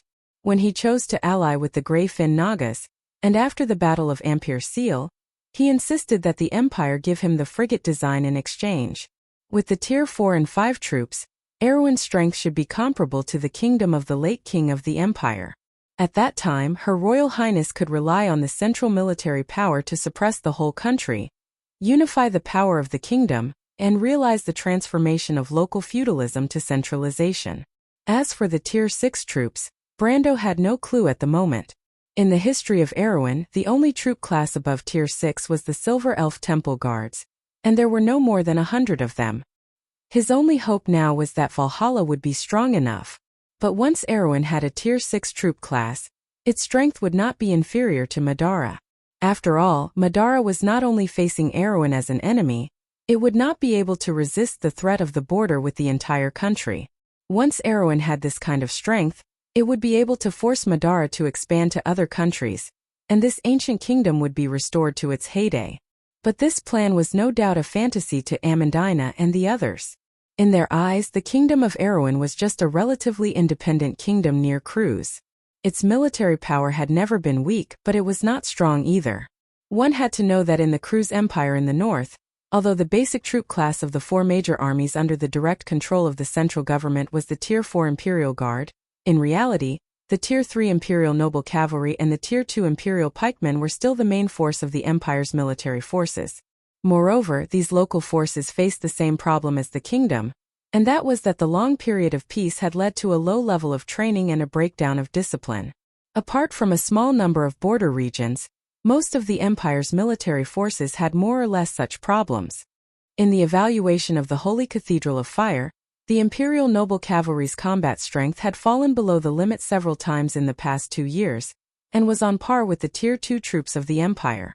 Of course, the Empire also had the Tier 5 Pegasus Knight, the Tier 5 Grail Knight, the Tier 6 Sword Crusader, the Tier 6 Holy Oil Knight, and the Temple Ascetics. There were even the Royal Griffins, the Royal Astrologer, the Temple Priests, and the Flame Family Knight who had a reputation of being a Tier 10 and above. However, these troops were usually a deterrent force, and their numbers were usually not large. Moreover, in large empires like Fanzan and Saintal, the high-tier troops were the privilege of the empire, and it was a game between the big countries. If a small country like Erwin had a troop class above Tier 6, it would basically change the current order of the continent. The reason why Erwin was so famous, and why even the Buga people paid attention to this small kingdom, was precisely because they once had the White Lion Infantry and the Temple Guards. But that was just a flash in the pan. Almost 10 centuries had passed, and Wone's history had never seen anything like it again. Therefore, whether it was Amandina, Koden, or the mercenaries under Brando, they did not even think about it. They only felt that their lord was a little too idealistic. Elite troops were good, but this was too much. Brando was too lazy to explain it to them. His goal was never the present, and the goal of cleaning the country was not even worth mentioning. The nobles in the north were a great threat, but as Valhalla grew stronger, they were nothing more than chickens and dogs. Whether or not Erwin could build such an army was related to whether or not the kingdom could walk out of its destiny in the future. This was the most important thing. Brando had never forgotten that although Erwin's nobles were the cause of the kingdom's downfall, the real cause of its demise was the dangerous enemy that was rising in the east. He held great power in his hands, and he carried out his plans to expand his army at a leisurely pace. But under the surface he was anxious, and time did not stop for anyone. In fact, there were signs that the development of history did not stop for him, but instead accelerated because of his arrival. Erwin's neighboring countries had begun to stir, but the development of his territories was still slow. Amandina and the others saw this, and secretly reminded him to relax his requirements and expand his army as soon as possible. But how could he not understand? But the problem was, what was the point of recruiting more cannon fodder? They simply did not understand what kind of opponent Erwin was facing now. The whole kingdom was still looking at the coming era of war and chaos with an old-fashioned view. In fact, Madara, Cruz, and even the Wind Elves and Fanzan were rapidly completing their military reforms in this era of upheaval before the arrival of the Great Demonic Tide. The Roman Athos in the Dark was the first, followed by the Fanzan, followed by the direct enemy of Madara, Saint Tossel. Cruz finally completed their reforms under the leadership of Emperor Leonarite, and thus suffered the greatest loss in the war. But he was an empire, and the strong support of the empire in the Holy Cathedral of Fire allowed him to fail for a while, but Erwin did not have such a strong strategic depth. Erwin could only learn from Madara. He had to be one step ahead of others in everything, or else he would only end up in death. This war was a precursor, and the real beginning of the Wind and Rain originated from the Second War of the Black Roses 3 years later.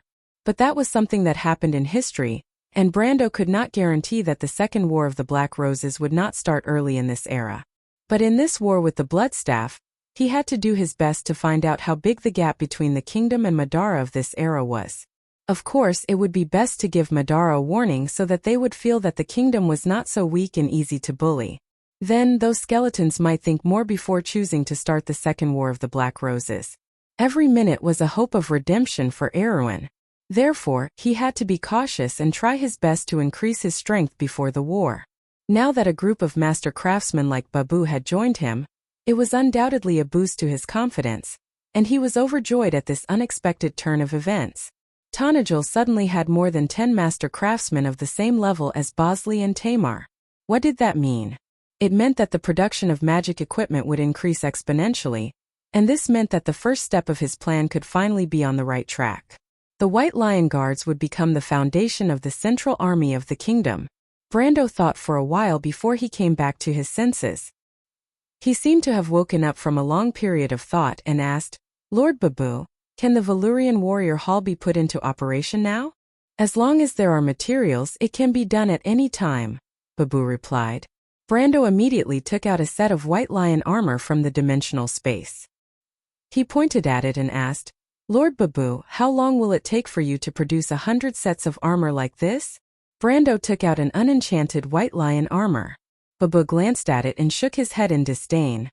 "We won't produce armor like this. I think this kind of paper armor has no value at all." Brando couldn't help but curse in his heart. Even though the armor was a little shabby, it was still Bosley's latest double-hinged armor. It had 5 points of defense, and it was already one of the best among white plate armors. He didn't expect it to be as weak as paper in Babu's eyes. What a joke. "Why don't you take out some paper armor for me to see?" He cursed in his heart but didn't show it on his face. He took out a set of enchanted armor for sergeants and asked, "What about this one?" "It's barely passable," Babu replied. "I remember that I once made a set of toys for my son. It's about the same as this one." Brando almost vomited blood. He finally understood. Even though these giant craftsmen's experience and skills were limited, they were still very knowledgeable. They were using the standards of their era to evaluate these armors. If that was the case, then according to the standards of the era when the Cloud Giants still existed, the white plate White Lion armor was indeed just paper. Perhaps these giant craftsmen were surprised. They had never seen an armor that wasn't enchanted before. This was simply too much of a scam. Brendel suddenly felt a sense of defeat, as if he was being looked down upon by a tycoon. He could not help but say weakly, "Lord Babu, how many of these armors can you make? I urgently need these armors to equip my army." "My lord, please refer to me as a craftsman," Babu replied. Even though he was an arrogant person, he wasn't an idiot who didn't know the ways of the world. When he saw Brando's expression, he could roughly guess what mistake he had made. He hurriedly replied, "My lord, please rest assured. The crafting of these armors is very simple for us. It shouldn't be a problem for us to make 2,000 sets of these armors in a month." Brando was stunned. He looked around the hall, then back at Babu. If it wasn't for the fact that Babu was too famous, he would have thought that this guy was trying to trick him. There were only 10 craftsmen in this hall. Even if they were divine craftsmen, how could they make 2,000 sets of magic armors in a month, even if they were of the lowest quality? Even if Bosley and Tamar were to do the work themselves, it would take them at least half a month to complete one set of armor. After all, The production of magic armors in Abi's territory wasn't only supported by the two of them. There were also a large number of craftsmen from the refugees in Abi's castle. 2,000 sets of armor? There's only 10 of you? He asked dryly. Oh, that's not it. Babu shook his head. My lord, you've misunderstood. There are many other heroic craftsmen in this hall. We can use our heroic spirits to work in this hall. Even though the scale of this hall is still rather shabby, it shouldn't be a problem to make 2,000 sets of armor in a month. After Baba's explanation, Brando finally understood. It turned out that this hall was similar to Monica's vortex of light. It could also use heroic spirits to work. However, unlike the vortex of light, the warrior hall could only have more craftsmen when it expanded. Babu and the others were the leaders of these craftsmen. He became excited. 2,000 sets of White Lion armor a month, and they were all enchanted. This meant that the White Lion Legion could finally expand on a large scale. Even though the new recruits might not be as reliable as the old soldiers, as long as they wore these enchanted armors, they would at least have the strength of a rank 2 soldier. Otherwise, how could Cruz's rank 3 cavalry still have the strength of a rank 2 soldier? Wasn't it all because of equipment? The Empire's local troops and the nobles' private armies could afford to equip themselves with magic equipment. Now, Erwin's basic troops could finally be equipped with magic equipment. Even though it would require a large sum of money, it wasn't a problem for Brando for the time being. After all, there were some things that money couldn't buy. As long as he increased the production of wind archers by half, he would be able to form an army of rank 4 wind archers. If he rushed it a little, it wouldn't be impossible to double the number of wind archers before the end of the war. 1,200 rank 4 wind archers. This was the year of swords. Brando almost drooled, but to avoid ruining his image, he quickly wiped the corners of his mouth, causing Medisha to burst into laughter. But at this moment, a discordant voice sounded in the hall. My lord, forgive me for being blunt. You are wasting the value of this sacred hall by creating these useless things. It is meaningless. The person who spoke had a rough and high-pitched voice, causing Brendel to look back. It was the divine craftsman named Gorzu that Medisa had mentioned earlier. He had never heard of this person before, but from the other party's disdainful tone, he understood that this guy's reputation among the cloud giants was probably no less than Babu's. He quickly asked, What can I do for you? Brando was a little depressed. He knew that these divine blacksmiths were using a sledgehammer to crack a nut, but what could he do about it? On one hand, he didn't have any high-grade blueprints or materials. On the other hand, according to Babu, their experience level was limited by Valhalla. In fact, they were about the same as Bosley and Tamar. According to Brando, the best thing they could do to help Tanajul was to expand the size of the 2 elite troops as soon as possible. As for other things, perhaps they could spend half a year or a few months to create an ancient or even fantasy-grade equipment. But what was the point of that? What he wanted was not someone's battle prowess. Gorzu shook his head and said, My lord, it seems that you still don't understand our true value to you. He paused for a moment and then pointed at Bosley and Tamar. We haven't returned to this land for a long time. We don't know what happened to Wone during this period, but at least we know that these 2 master blacksmiths are not rare. If you want to recruit 8 or 10 of them, you won't have a problem. Do you think that this hall's value to you is limited to this? Brando paused for a moment. He realized that there was a hidden meaning in Gorzu's words. He couldn't help but look at Babu. The divine blacksmith slowly nodded and said, My lord, as I said before, this hall is called the Hall of the Warriors of Valhalla. It is the resting place of the warriors of Valhalla. Providing weapons and armor to the warriors is only a subsidiary function of the hall. Brando finally understood. He became excited. You mean to say that the smithy is only one of the functions of this building? It's also a lair? A lair needs the support of a mana pool, my lord. Babu shook his head. What does that mean? Brando was confused. Then, my lord, have you heard of the name Valkyrie? Babu asked word by word. Oh. Chapter 861. Valkyrie. Brando's heart skipped a beat. The maid of Odin in Norse mythology, how could he not have heard of this name? He had long suspected that since there was Valhalla, there would naturally be Valkyries. It was a pity that Valhalla in the Amber Sword was destroyed in a fire, and the legends about it were buried under the ashes. Whether or not they existed, everything was a mystery. A mystery. Now that Babu mentioned this name, Brando had a feeling that it was indeed the case. At the same time, he was somewhat expectant. Master Babu, do you mean that Valhalla's warrior hall can recruit Valkyries? How strong were the Valkyries in the legends? They were the chosen ones of the heroic spirits, riding on Pegasus and patrolling the sky. They were legendary existences in myths. This kind of troop shouldn't be below grade 6, right? But Brando immediately shook his head and rejected his own idea. Valhalla was still a low-level territory. Even if it was the most legendary kind, it was still too ridiculous to be able to recruit a grade 6 troop. In fact, the Wind Archers, as the first type of unit produced by Valhalla, had the strength of a quasi-grade 4, which was already extraordinary. If it exceeded grade 6, it would seriously break the balance in the Amber Sword. This world should still follow the rules of the game. Then grade 5? Although this level was a little too low for the Valkyries, Brando felt that this should be the most likely scenario. Legends were legends after all, not to mention that there were a few more abnormal troop types among grade 5 that were still very powerful, comparable to grade 6 troops. For example, Cruz's Holy Grail Knight. When the Holy Grail Knight joined, they swore an oath and a holy relic. They swore oaths of poverty, not marriage, and upholding justice. Although the knight's life was very poor, they gained great power from it. On the battlefield, they could rely on the power of the holy relic to revive Brother Spring on the spot once. This was the most powerful troop among the known grade 5 troops. Brando thought that the Valkyries might also be a grade 5 troop like this. It wouldn't disrupt the balance too much, and it would also show the strength of this troop type. But all of this was just speculation in his heart.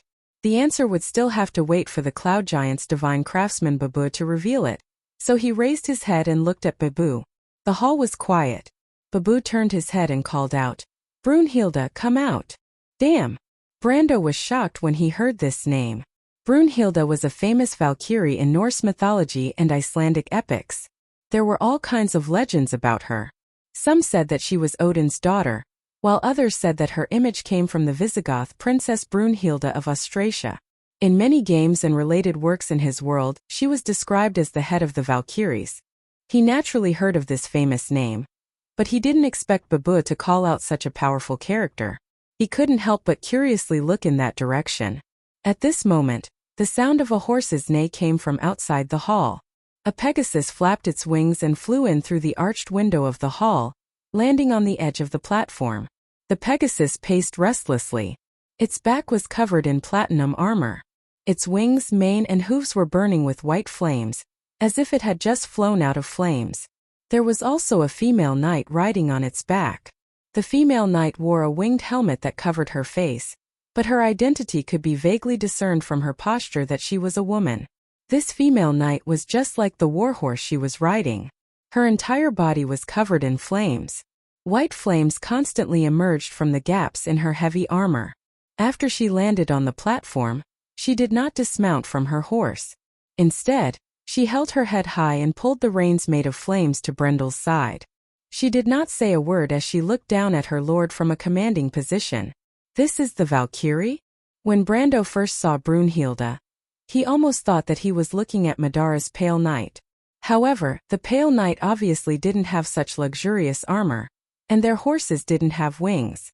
When Brunhilde came to his side, he saw that her weapon was a double-headed sword with a very long handle. The blade was very slender, like 2 wings.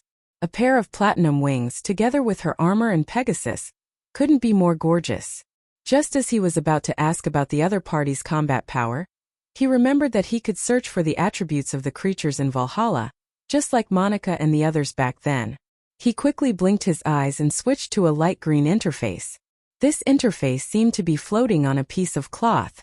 Brendel could not help but suck in a breath of cold air when he saw Brunhilde's face.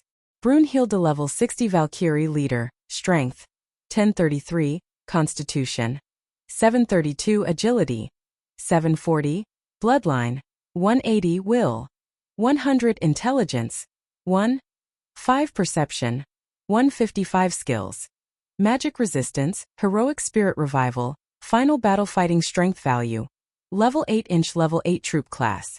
Brando almost blacked out and fell to the ground.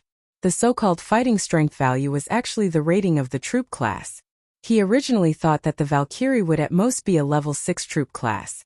According to the Amber Sword's usual style, even a level 5 troop class wasn't impossible. At most, it would be amazing to give a more powerful and practical skill.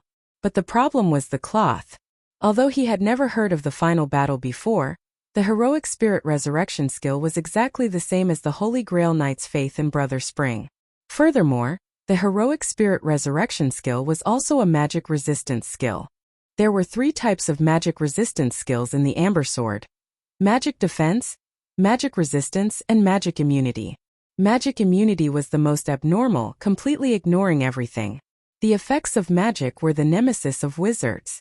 Magic resistance resisted 75% of the magic damage and the effect duration. Magic defense was the worst, only resisting 50% of the magic damage.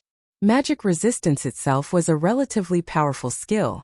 Similar skills were only available to unicorns, dwarven rune guards, and Farnezane's spell guards, and according to the rules of the Amber Sword,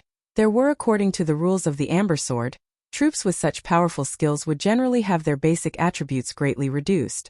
For example, the HP of the unicorn was generally lower than the other level 6 troops, and the attack of the spell guard was also the lowest among the level 7 troops. This was because although the basic attributes of different classes were different when leveling up, they were generally balanced. Those with powerful skills often had weaker basic attributes.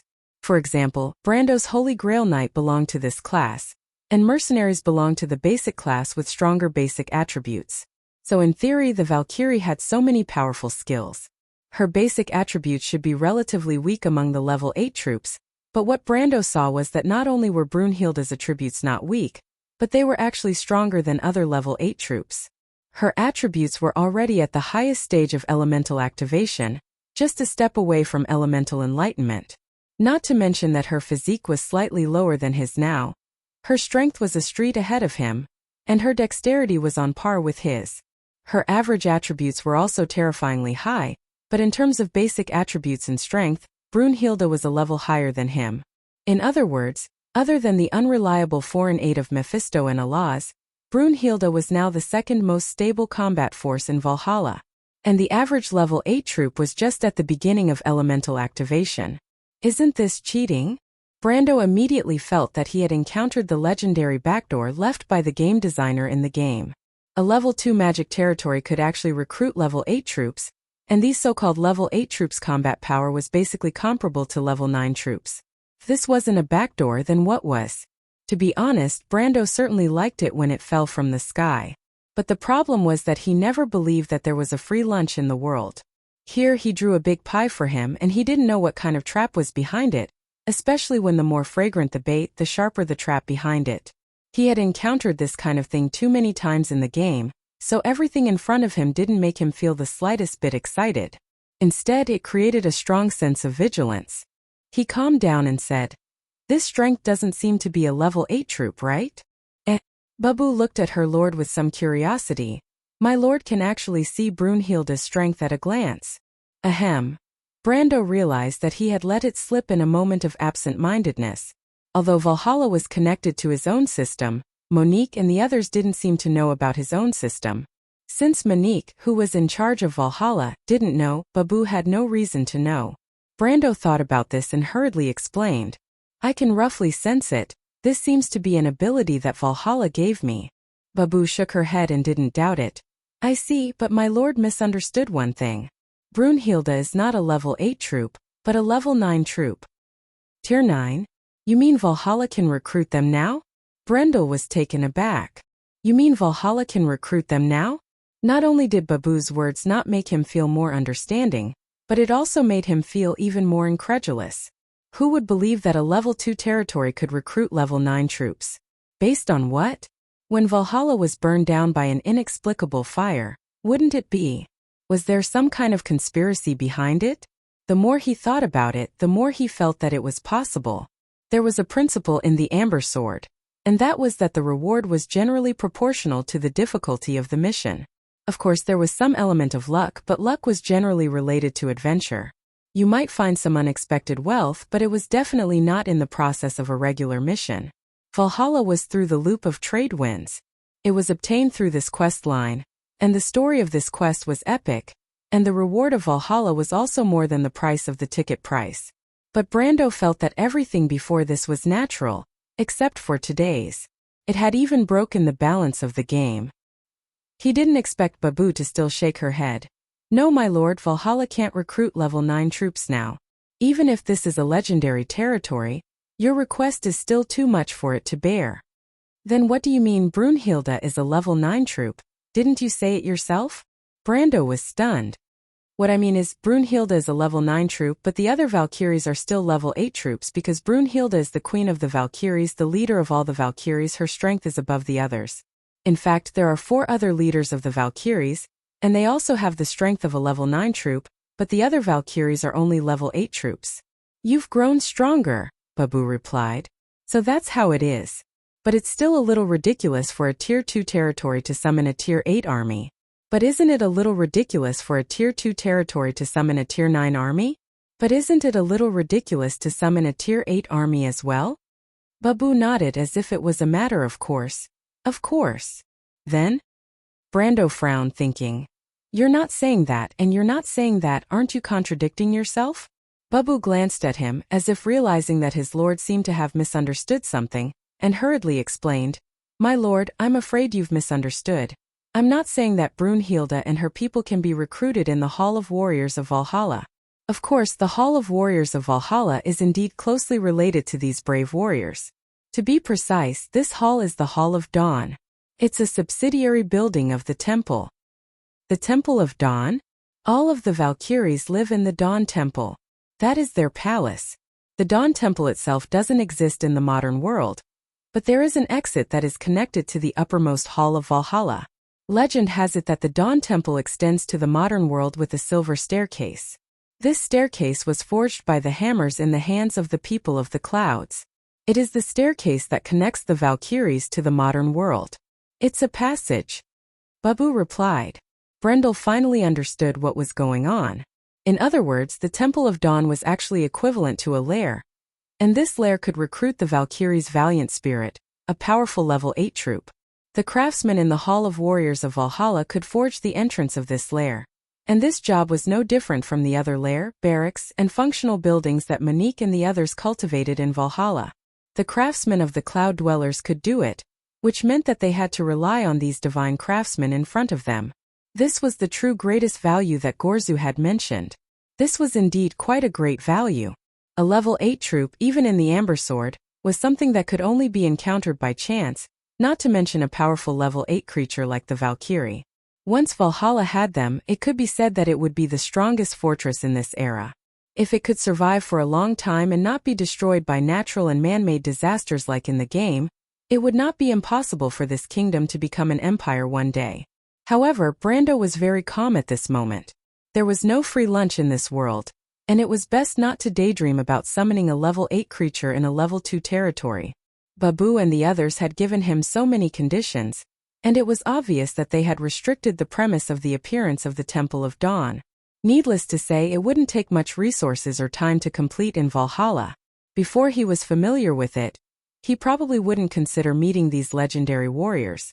After thinking about this, he raised his head and asked, Then Master Babu, what are the conditions to forge the silver stairs to the Temple of Dawn? Sure enough, Babu's first sentence was, It is a long process. Forging the stairs to heaven requires the lifetime efforts of countless craftsmen. Even if we start now and work day and night, it will take at least 1,000 to 2,000 years to restore the former glory of the Temple of Dawn. Damn, aren't you tricking me? Game designers, you didn't want this thing to come out at all, did you? Although Brando was mentally prepared, he couldn't help but curse in his heart when he heard this sentence. He suddenly felt like he was wasting time here. However, he thought of another problem. When Monica said that it would take time to cultivate Valhalla, she also said the same thing. In terms of hundreds of years, but with enough light spirits and resources, this time was quickly shortened to half a year. Thinking of this, Brando couldn't help but feel a glimmer of hope in his heart. Valhalla's warrior hall would obviously grow with the growth of Valhalla, and with the increase in craftsmen of the Cloud Dwellers, maybe this time could be dozens of times shorter. What about shortening it? Of course, he didn't expect to see the Valkyrie in half a year. For a rank 8 soldier like this, if he could see it within 10 years, then it would be very significant for Erwin. Thinking of this, he couldn't help but ask, if Valhalla slowly grows, how much time can be shortened? That's hard to say. We are also ignorant of the future, Babu replied. But my lord, if you are anxious to see these brave warriors, we actually have another way. Brando was slightly stunned and asked curiously, what way? As you can see, not all the Valkyries stayed in the Temple of Dawn. In fact, after the Battle of Valhalla, many Valkyries and their souls stayed in the modern world together, like Brunhilde and her subordinates. However, most of these Valkyries were heavily injured in that battle and fell into eternal slumber. Their souls were entrusted to their broken armor and weapons. In them, as long as we can repair these armor and weapons, and my lord can find their war horses, we can reawaken these slumbering Valkyries. Babu replied. Brando took a deep breath. What materials do I need to repair their armor and weapons? How long will it take? Where should I find their war horses? He couldn't help but feel a little excited when he said this. If it was before, it felt like a pie had fallen from the sky, but now it was a true quest-type equivalent exchange. Brando knew very well that to awaken these Valkyries would probably cost him a lot.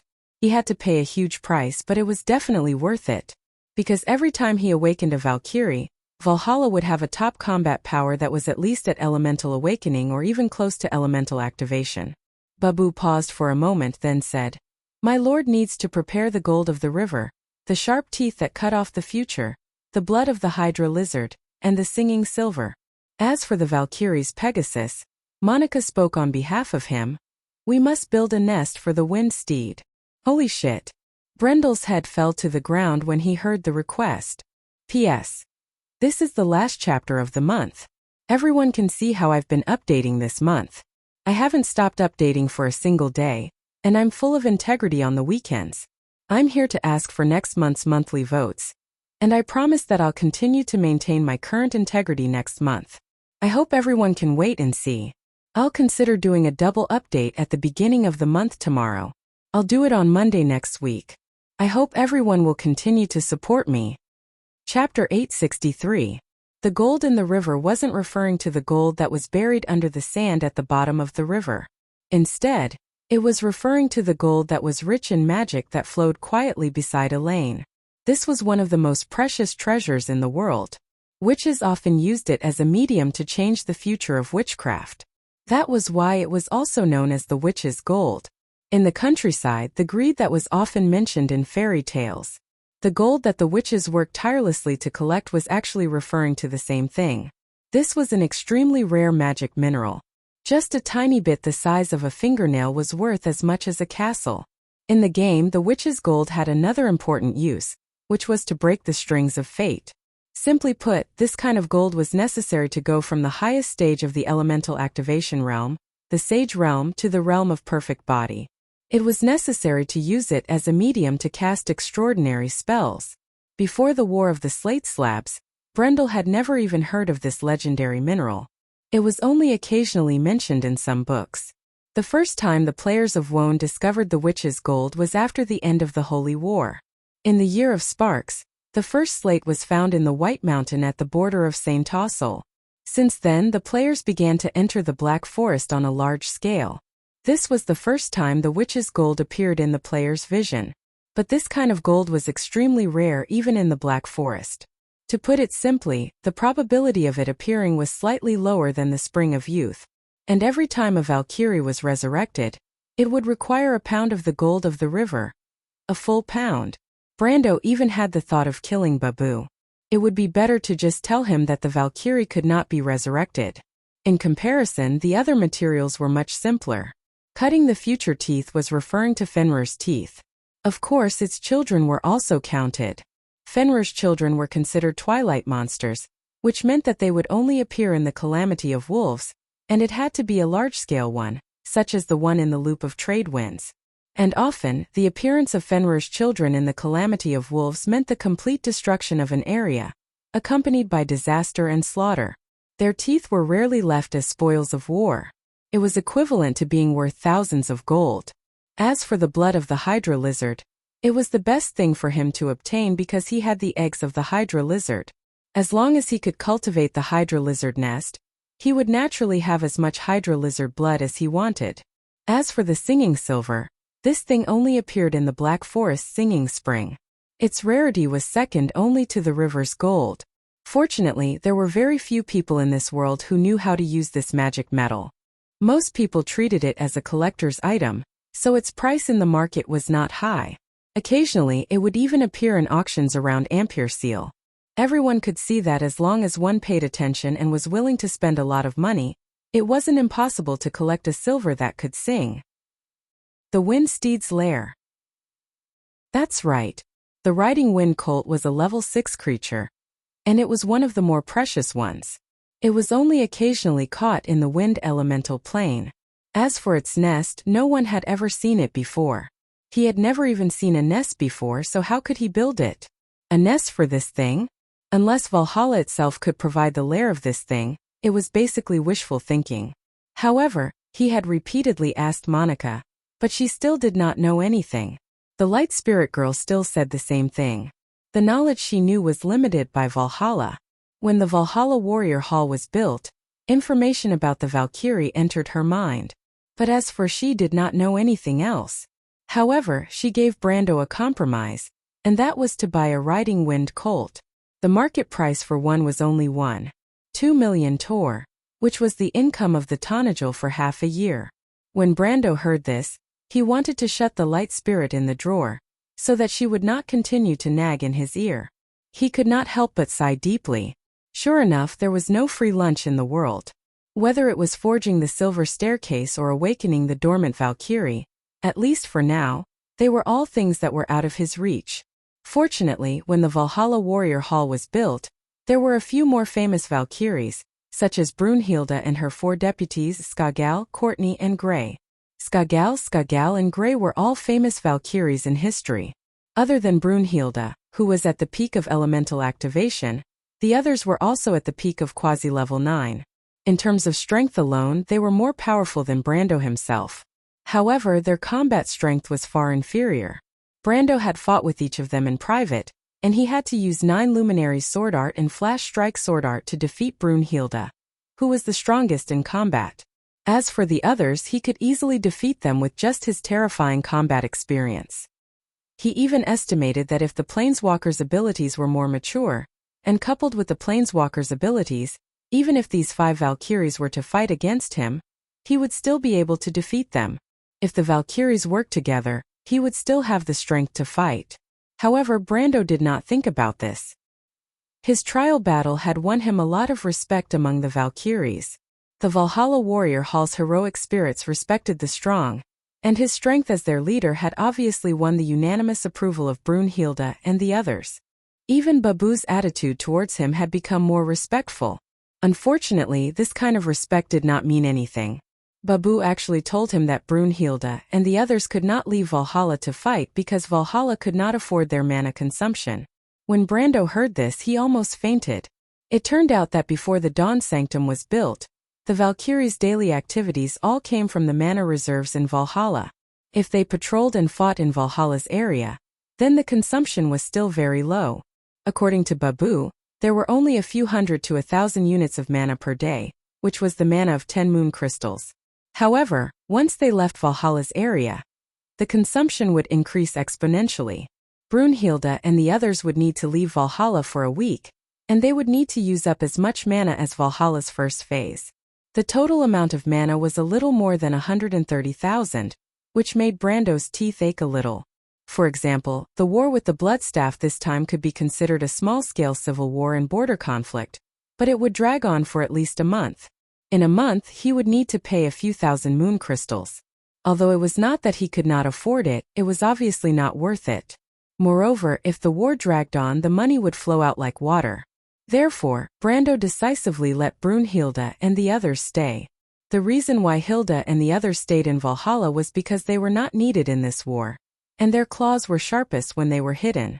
On the other hand, Brendel understood that these Valkyries were mercenaries to Valhalla. Not only did they have many restrictions, they were also extremely valuable.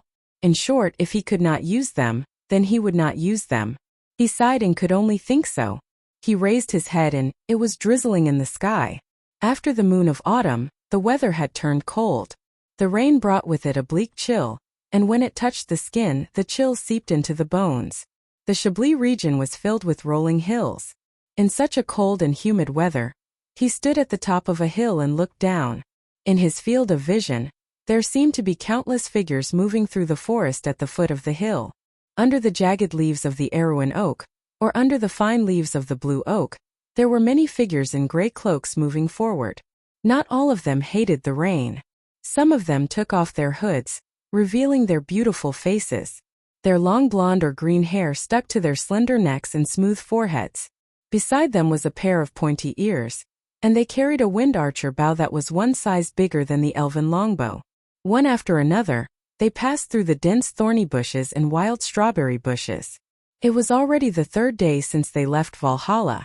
In these 3 days, the news on the battlefield in the Silman region was constantly passed to Carglass through Cohen's spies, and then to him. He then categorized the information and selectively revealed a portion of it to the princess. The reason he did this was because he knew that most of the military intelligence was to be provided to Vero. Compared to the lords and generals of Lantanailan, there was no guarantee that there were no spies or spies among them. He did not want to expose his relationship with the king of Silman to avoid attracting the attention of Count Randner and the Bloodstaff. Of course, the princess already knew about the existence of these Silman's bandits from the private messages he exchanged with her. It could be seen that she did not trust Cohen and the others very much. This was determined by her position. She was born in the royal family, and naturally represented the interests of the nobles. She would not have a sense of approval for a mob like Cohen who wantonly attacked the nobles' territories. In fact, Her Royal Highness had advised him more than once not to try to recruit these people because it would be extremely dangerous. It would cause great damage to his reputation among the nobles. However, Brando often did not know whether to laugh or cry at such petty advice from the princess. He naturally knew what kind of person Cohen was in history. How could he give up the opportunity to befriend such people for the sake of those pedantic nobles? Cohen was the king of Count Randner in history. He overthrew Count Randner from scratch. In the chaotic balance of power in the era of Erewhon, he obtained the recognition of all parties with his strength and became an independent king. Even before the Battle of the Oblique Forest, even Madara recognized his position. For a long time, he existed as a buffer between Madara and Erewhon. After the fall of Erewhon, he assisted Ella in the battle against Madara. However, at that time, Erewhon's players had already fallen apart. He did not know what happened after that. However, such a person would definitely not be a simple bandit or a bandit. The battle at the front line was very stalemate. After the Bloodstaff defeated the White-Winged Knight Regiment in the Silman Valley, the deputy commander, Walter, had been confirmed to have died on the battlefield that night. This bad news was equivalent to announcing that the White-Winged Knight Regiment had been annihilated. It meant that the entire Grimoire's passage was now exposed to the thorns exposed by the blooming black rose of Madara. The Vermeer Legion had to be divided. The soldiers entered the northern part of the Tosankard forest to defend, but the results were minimal. After a few defeats, the remaining human troops had been forced to the southernmost part of the Manowir region. According to the news from the front line, the undead army had already passed Silifarn and was about to conquer the most prosperous area of Grimoires. Although that place was now in a state of panic, as if it was the end of the world. The Grand Duke of Grimoires was sending people to the north to seek help from Karsuk, but in the eyes of outsiders, the nearest army was still in Lantanailan, which was the private army of Grand Duke Cananon. Not to mention the army of Vero and Karsuk, it was basically like distant water could not quench a nearby fire. Now, whether it was the Bloodstaff or the others who were watching the war, there was no exception. Madara would definitely win this time. Even in Ampere Seal, some of the crew's envoys and the priests of the Holy Cathedral of Fire, who had not yet evacuated, were watching coldly. They could not help but gloat in their hearts. Erewhon's people were making the same mistake again and again, which was undoubtedly very stupid in their eyes. But in fact, only a few people who were planning this war understood that an army had sneaked under the nose of the Bloodstaff, and a real war was about to begin. Brando lowered his head to look at the wind archers, then turned his head to look at Quinn, who was standing silently beside Medisha and Fanny. The tree elf leader had rushed over from the loop of trade winds day and night after hearing about his war plans. He stood in the rain and folded the letter in his hand, which was made from dried leaves of a huge oak tree. He smiled and said, "Thank you for bringing me a little Quinn. Help me tell Sifrid that we haven't forgotten about her. Once she becomes a true priestess of the forest goddess, we'll welcome her back to help Trentheim." Quinn glanced at Brendel. "My lord. Just call me Mr. Brendel, it's more pleasing to the ears." Brendel waved his hand. "My lord, please call me Mr. Brendel." Quinn frowned. "Mr. Brando, the elders hope that you will keep your promise. We rarely come into contact with humans, and the rumors about you. I naturally understand that there are some unscrupulous merchants and even nobles who have tarnished our reputation. But I'm different. The changes in the loop of trade winds are obvious to all." Brendel replied. "The Grand Elder and the others should understand that humans have two natures, greed and curiosity. It is precisely because of these two natures that they have an endless drive to explore the unknown world. I'm just giving them an opportunity. It's just an opportunity, but only I know how to do it. The development of the dark forest can't take any setbacks, but once the humans have tasted the benefits, our achievements today will no longer be based on a single era. It will bring a tradition to all civilized countries, to open up the wilderness. That will be a brand new era, and civilization will no longer be like today, cowering in a corner." Quinn nodded. It was precisely because of Brando's words that the elders were convinced. Otherwise, even if the youth had ignited the fire seed of the loop of trade winds, the druids who had always been neutral would never step into the human world's strife. But now Brando's ability proved that he was the only one who had the ability and courage to open up the borders of darkness. The druids must stand with him and support him in controlling this ancient kingdom.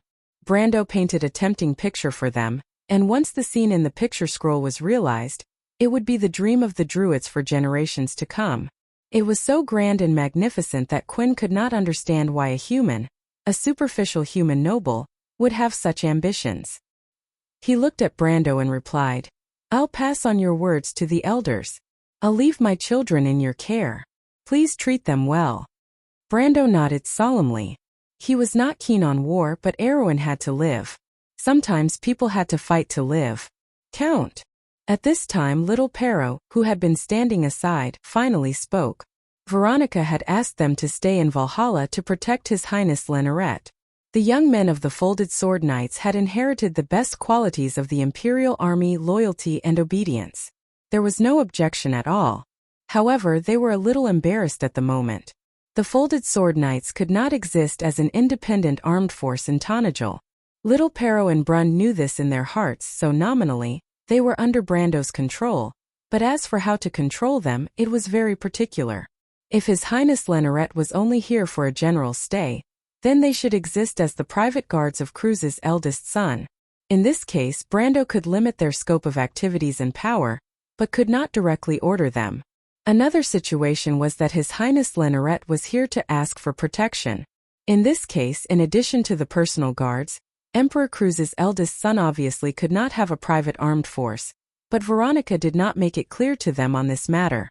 The current situation seemed to be that His Highness the eldest son was seeking protection, but the Lord of Tanajul did not directly order them to disband on the spot and return to the Empire, which seemed a little subtle.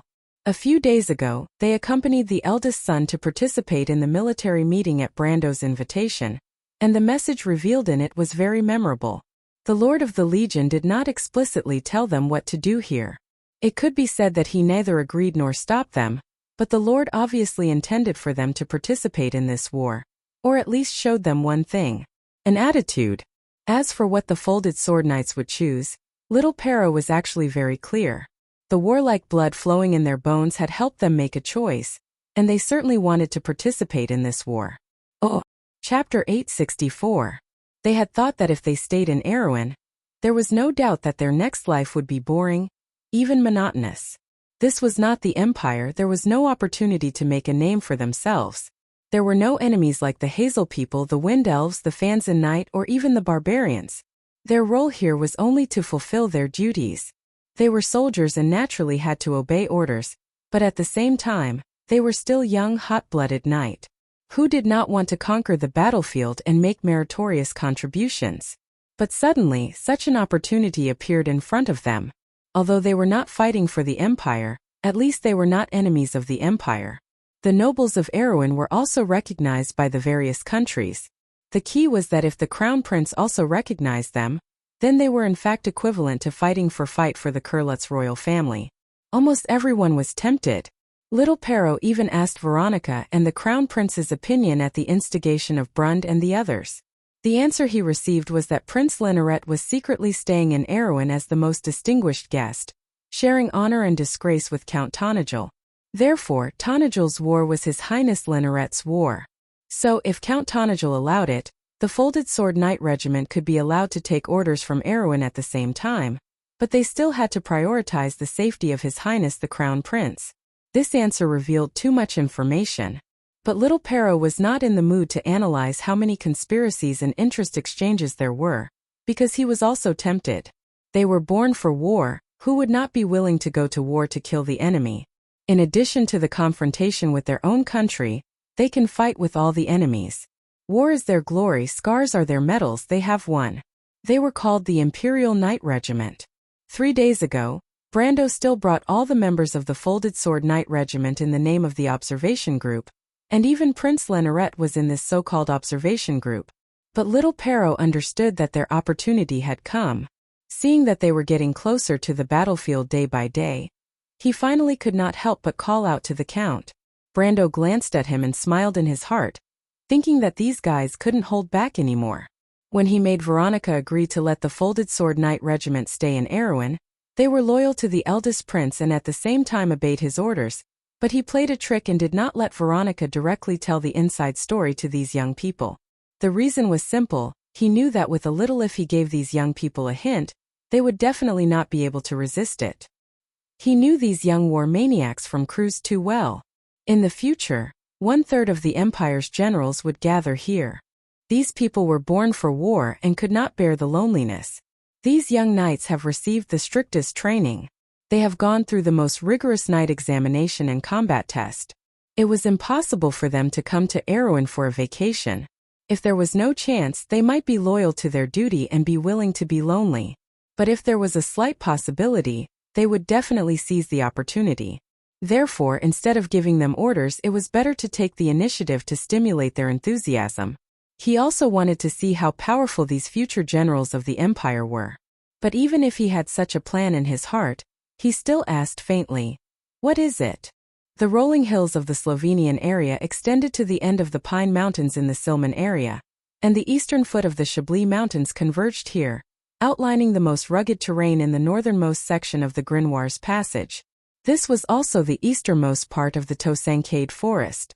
In history, Iko and his fiancée Yura led the coalition forces of Lantinilan and Viro to ambush and defeat them here. Today, as if history was repeating itself, the undead army that covered the mountains and plains once again entered this area. The sky was gloomy, and the entire mountain seemed to be emitting a chill. However, for the undead, cold and heat didn't matter. The skeletons advanced along the valley, making cracking sounds. The forest seemed to be filled with gray skulls. There were also some skeleton knights in the distance. Unlike human knights, these skeletons rarely carried banners. Their pitch-black spears were their weapons. Flags. The development of the war was somewhat unbelievable. This was especially so for the Bloodstaff. Ever since the white-winged cavalry was completely annihilated in the Silman Valley, the Erewhon army on the other side had been completely passive. The Vermeer army was forced to change their defense on a large scale, which caused the morale of the entire battle line to be low and exhausted. This brought about serious consequences. In the battle a few days ago, the undead army had almost defeated every army that stood in their way. The enemy, the Vermeer army, was completely defeated. It was even worse than the defeat in the First War of the Black Rose. It was as if the Bloodstaff suddenly found that there were no more enemies in front of it. The closest army of Erewhon was still far away in Lantinilan. Even if they started moving now, it would take at least a week for them to reach Kirkle. Kirkle would be in ruins. And there was still no sign of Karsuk in Viro's army. Once it took down Kirkle and joined forces with the human Ranner, Lantinilan's army would not be worth mentioning.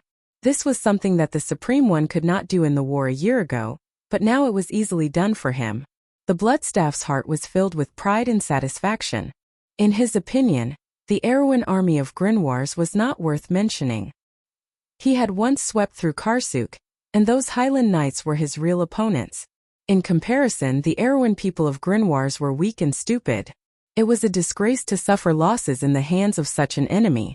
It seemed that the one-eyed dragon Taga was only SOSO. He had heard that the army that invaded Buchi had encountered some trouble. The Supreme One with the Mercury staff in Madara was only able to ascend to the throne because of those self-righteous vampires. Now it seemed that her vision was only SOSO. In the Bloodstaff's heart, it seemed that even the reverence for the Supreme One had decreased by 30%. Pale phosphorescence burned in its eyes. Its cold gaze swept across the undulating hills where its undead army was rapidly expanding. If it was a little stronger, then even in Madara, the Supreme One would not dare to act rashly against it. But the only thing that bothered it was the dark mercenaries from the Sea of the Dead Moon. Their greed was a little excessive. Beyond its expectations, the beggars originally only wanted some land rich in magic, but after witnessing the weakness of humans, they began to have ideas about the big cities in his hands. But how could it just hand it over? Those were countless skeletons and souls. But the Bloodstaff did not know. While it was calculating the gains and losses in its heart, the dark mercenaries in the army who had been fighting for a long time, and almost treated fighting as a natural activity like eating and sleeping, began to feel that something was wrong. Generally speaking, when the scouts on the periphery of the army were limited, an inexperienced commander might only feel it after a while. His ability was limited. But for a veteran, as long as they lost a team of scouts, the vigilance accumulated from countless life and death experiences would make them feel uncomfortable, as if their necks were being strangled. At this moment, the Dark Lords from the Sea of the Dead Moon had such a feeling. In the past hour they had lost more than 5 teams of scouts. The entire northern side of the army suddenly seemed to be shrouded in a layer of fog. These Dark Lords instinctively felt the danger. While they were aware of the situation to the Bloodstaff, they also sent more skeleton cavalry in that direction. The Bloodstaff was also an old rival of the Erewhon, but the conclusion he came to was very simple. The Erewhon people were ready to stake everything.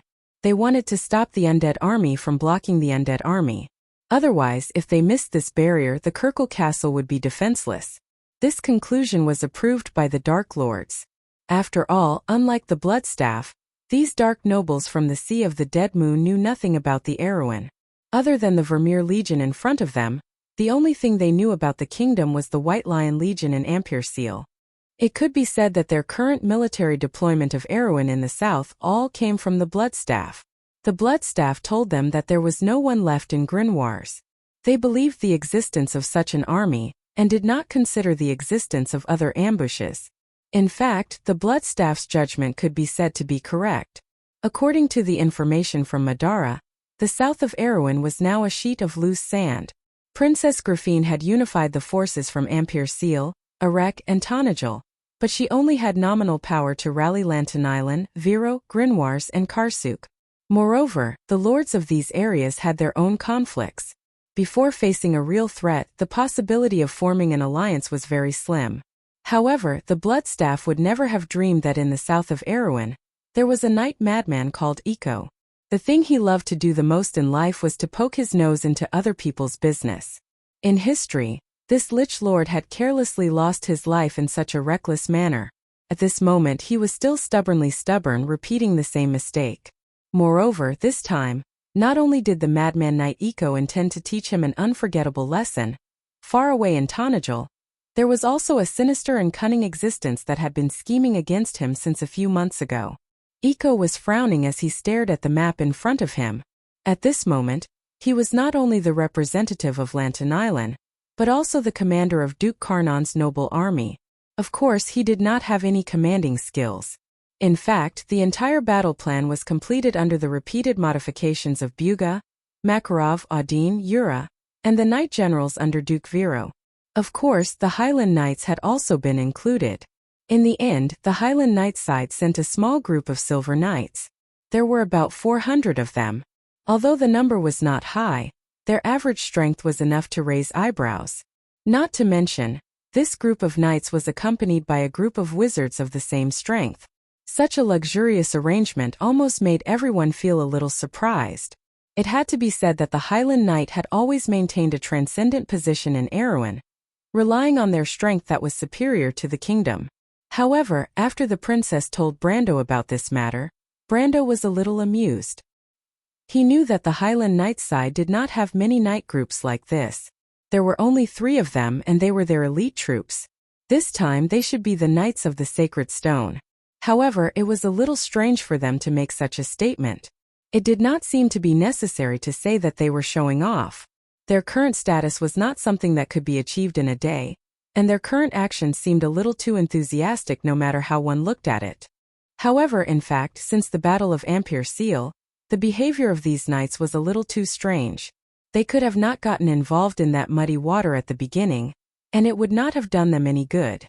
If they had joined the battle just because of his grandfather's identity, Brando felt that it was a little too unreasonable. However, he could not guess the thoughts of the Highland Knight at the moment, so he did not mention anything about it in the letter. What he was concerned about was another matter.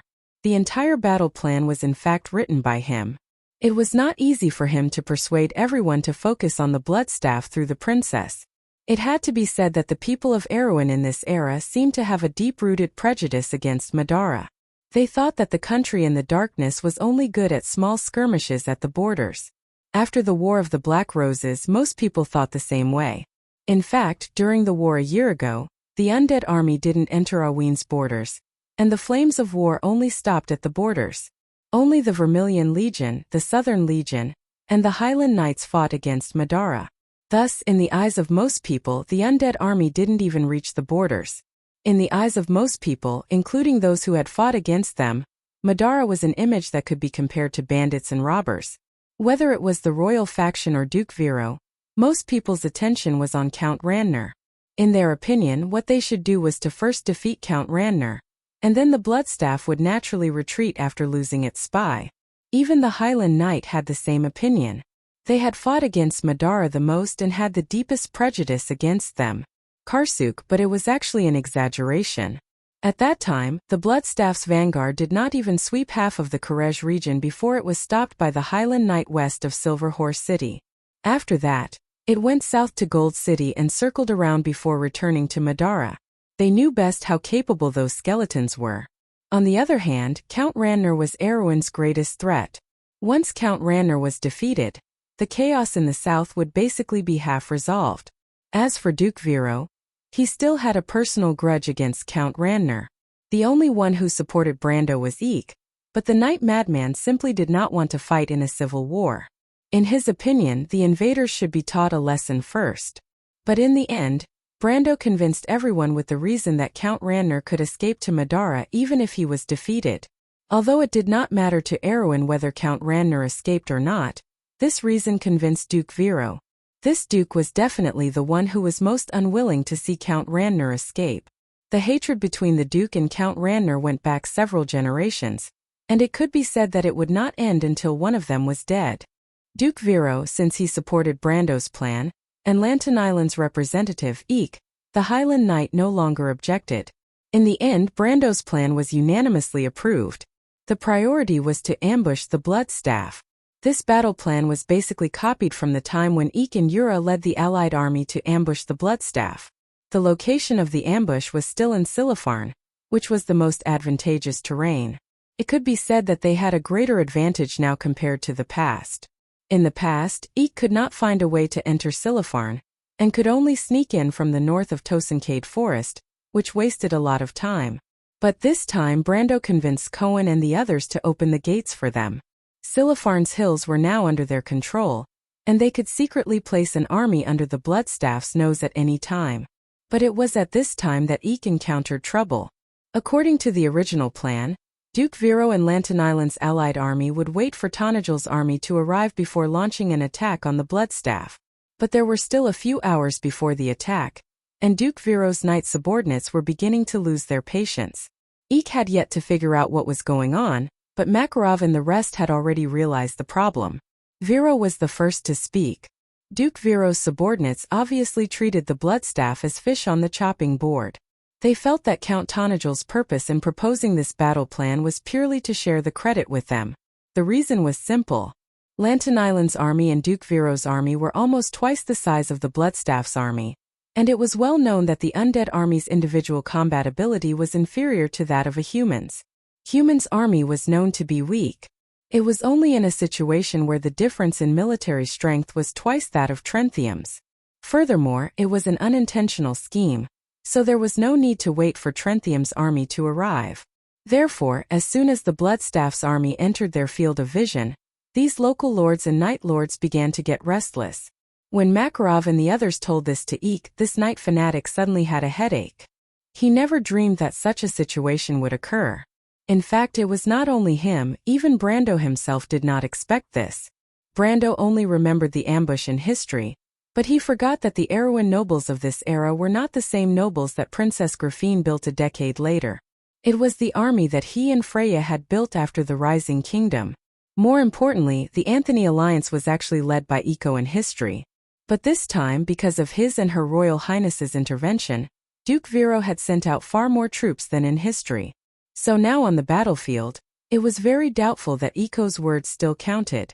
One had to know that this was not a normal army, but an alliance of nobles. Usually, when dukes fought, there were often cases of their retainers acting on their own, let alone an alliance of two dukes. In fact, when the news was passed to Eek, Duke Viro's Night Lords had already begun to move. P.S. 2 updates for the first day posted together, please vote. Day 1.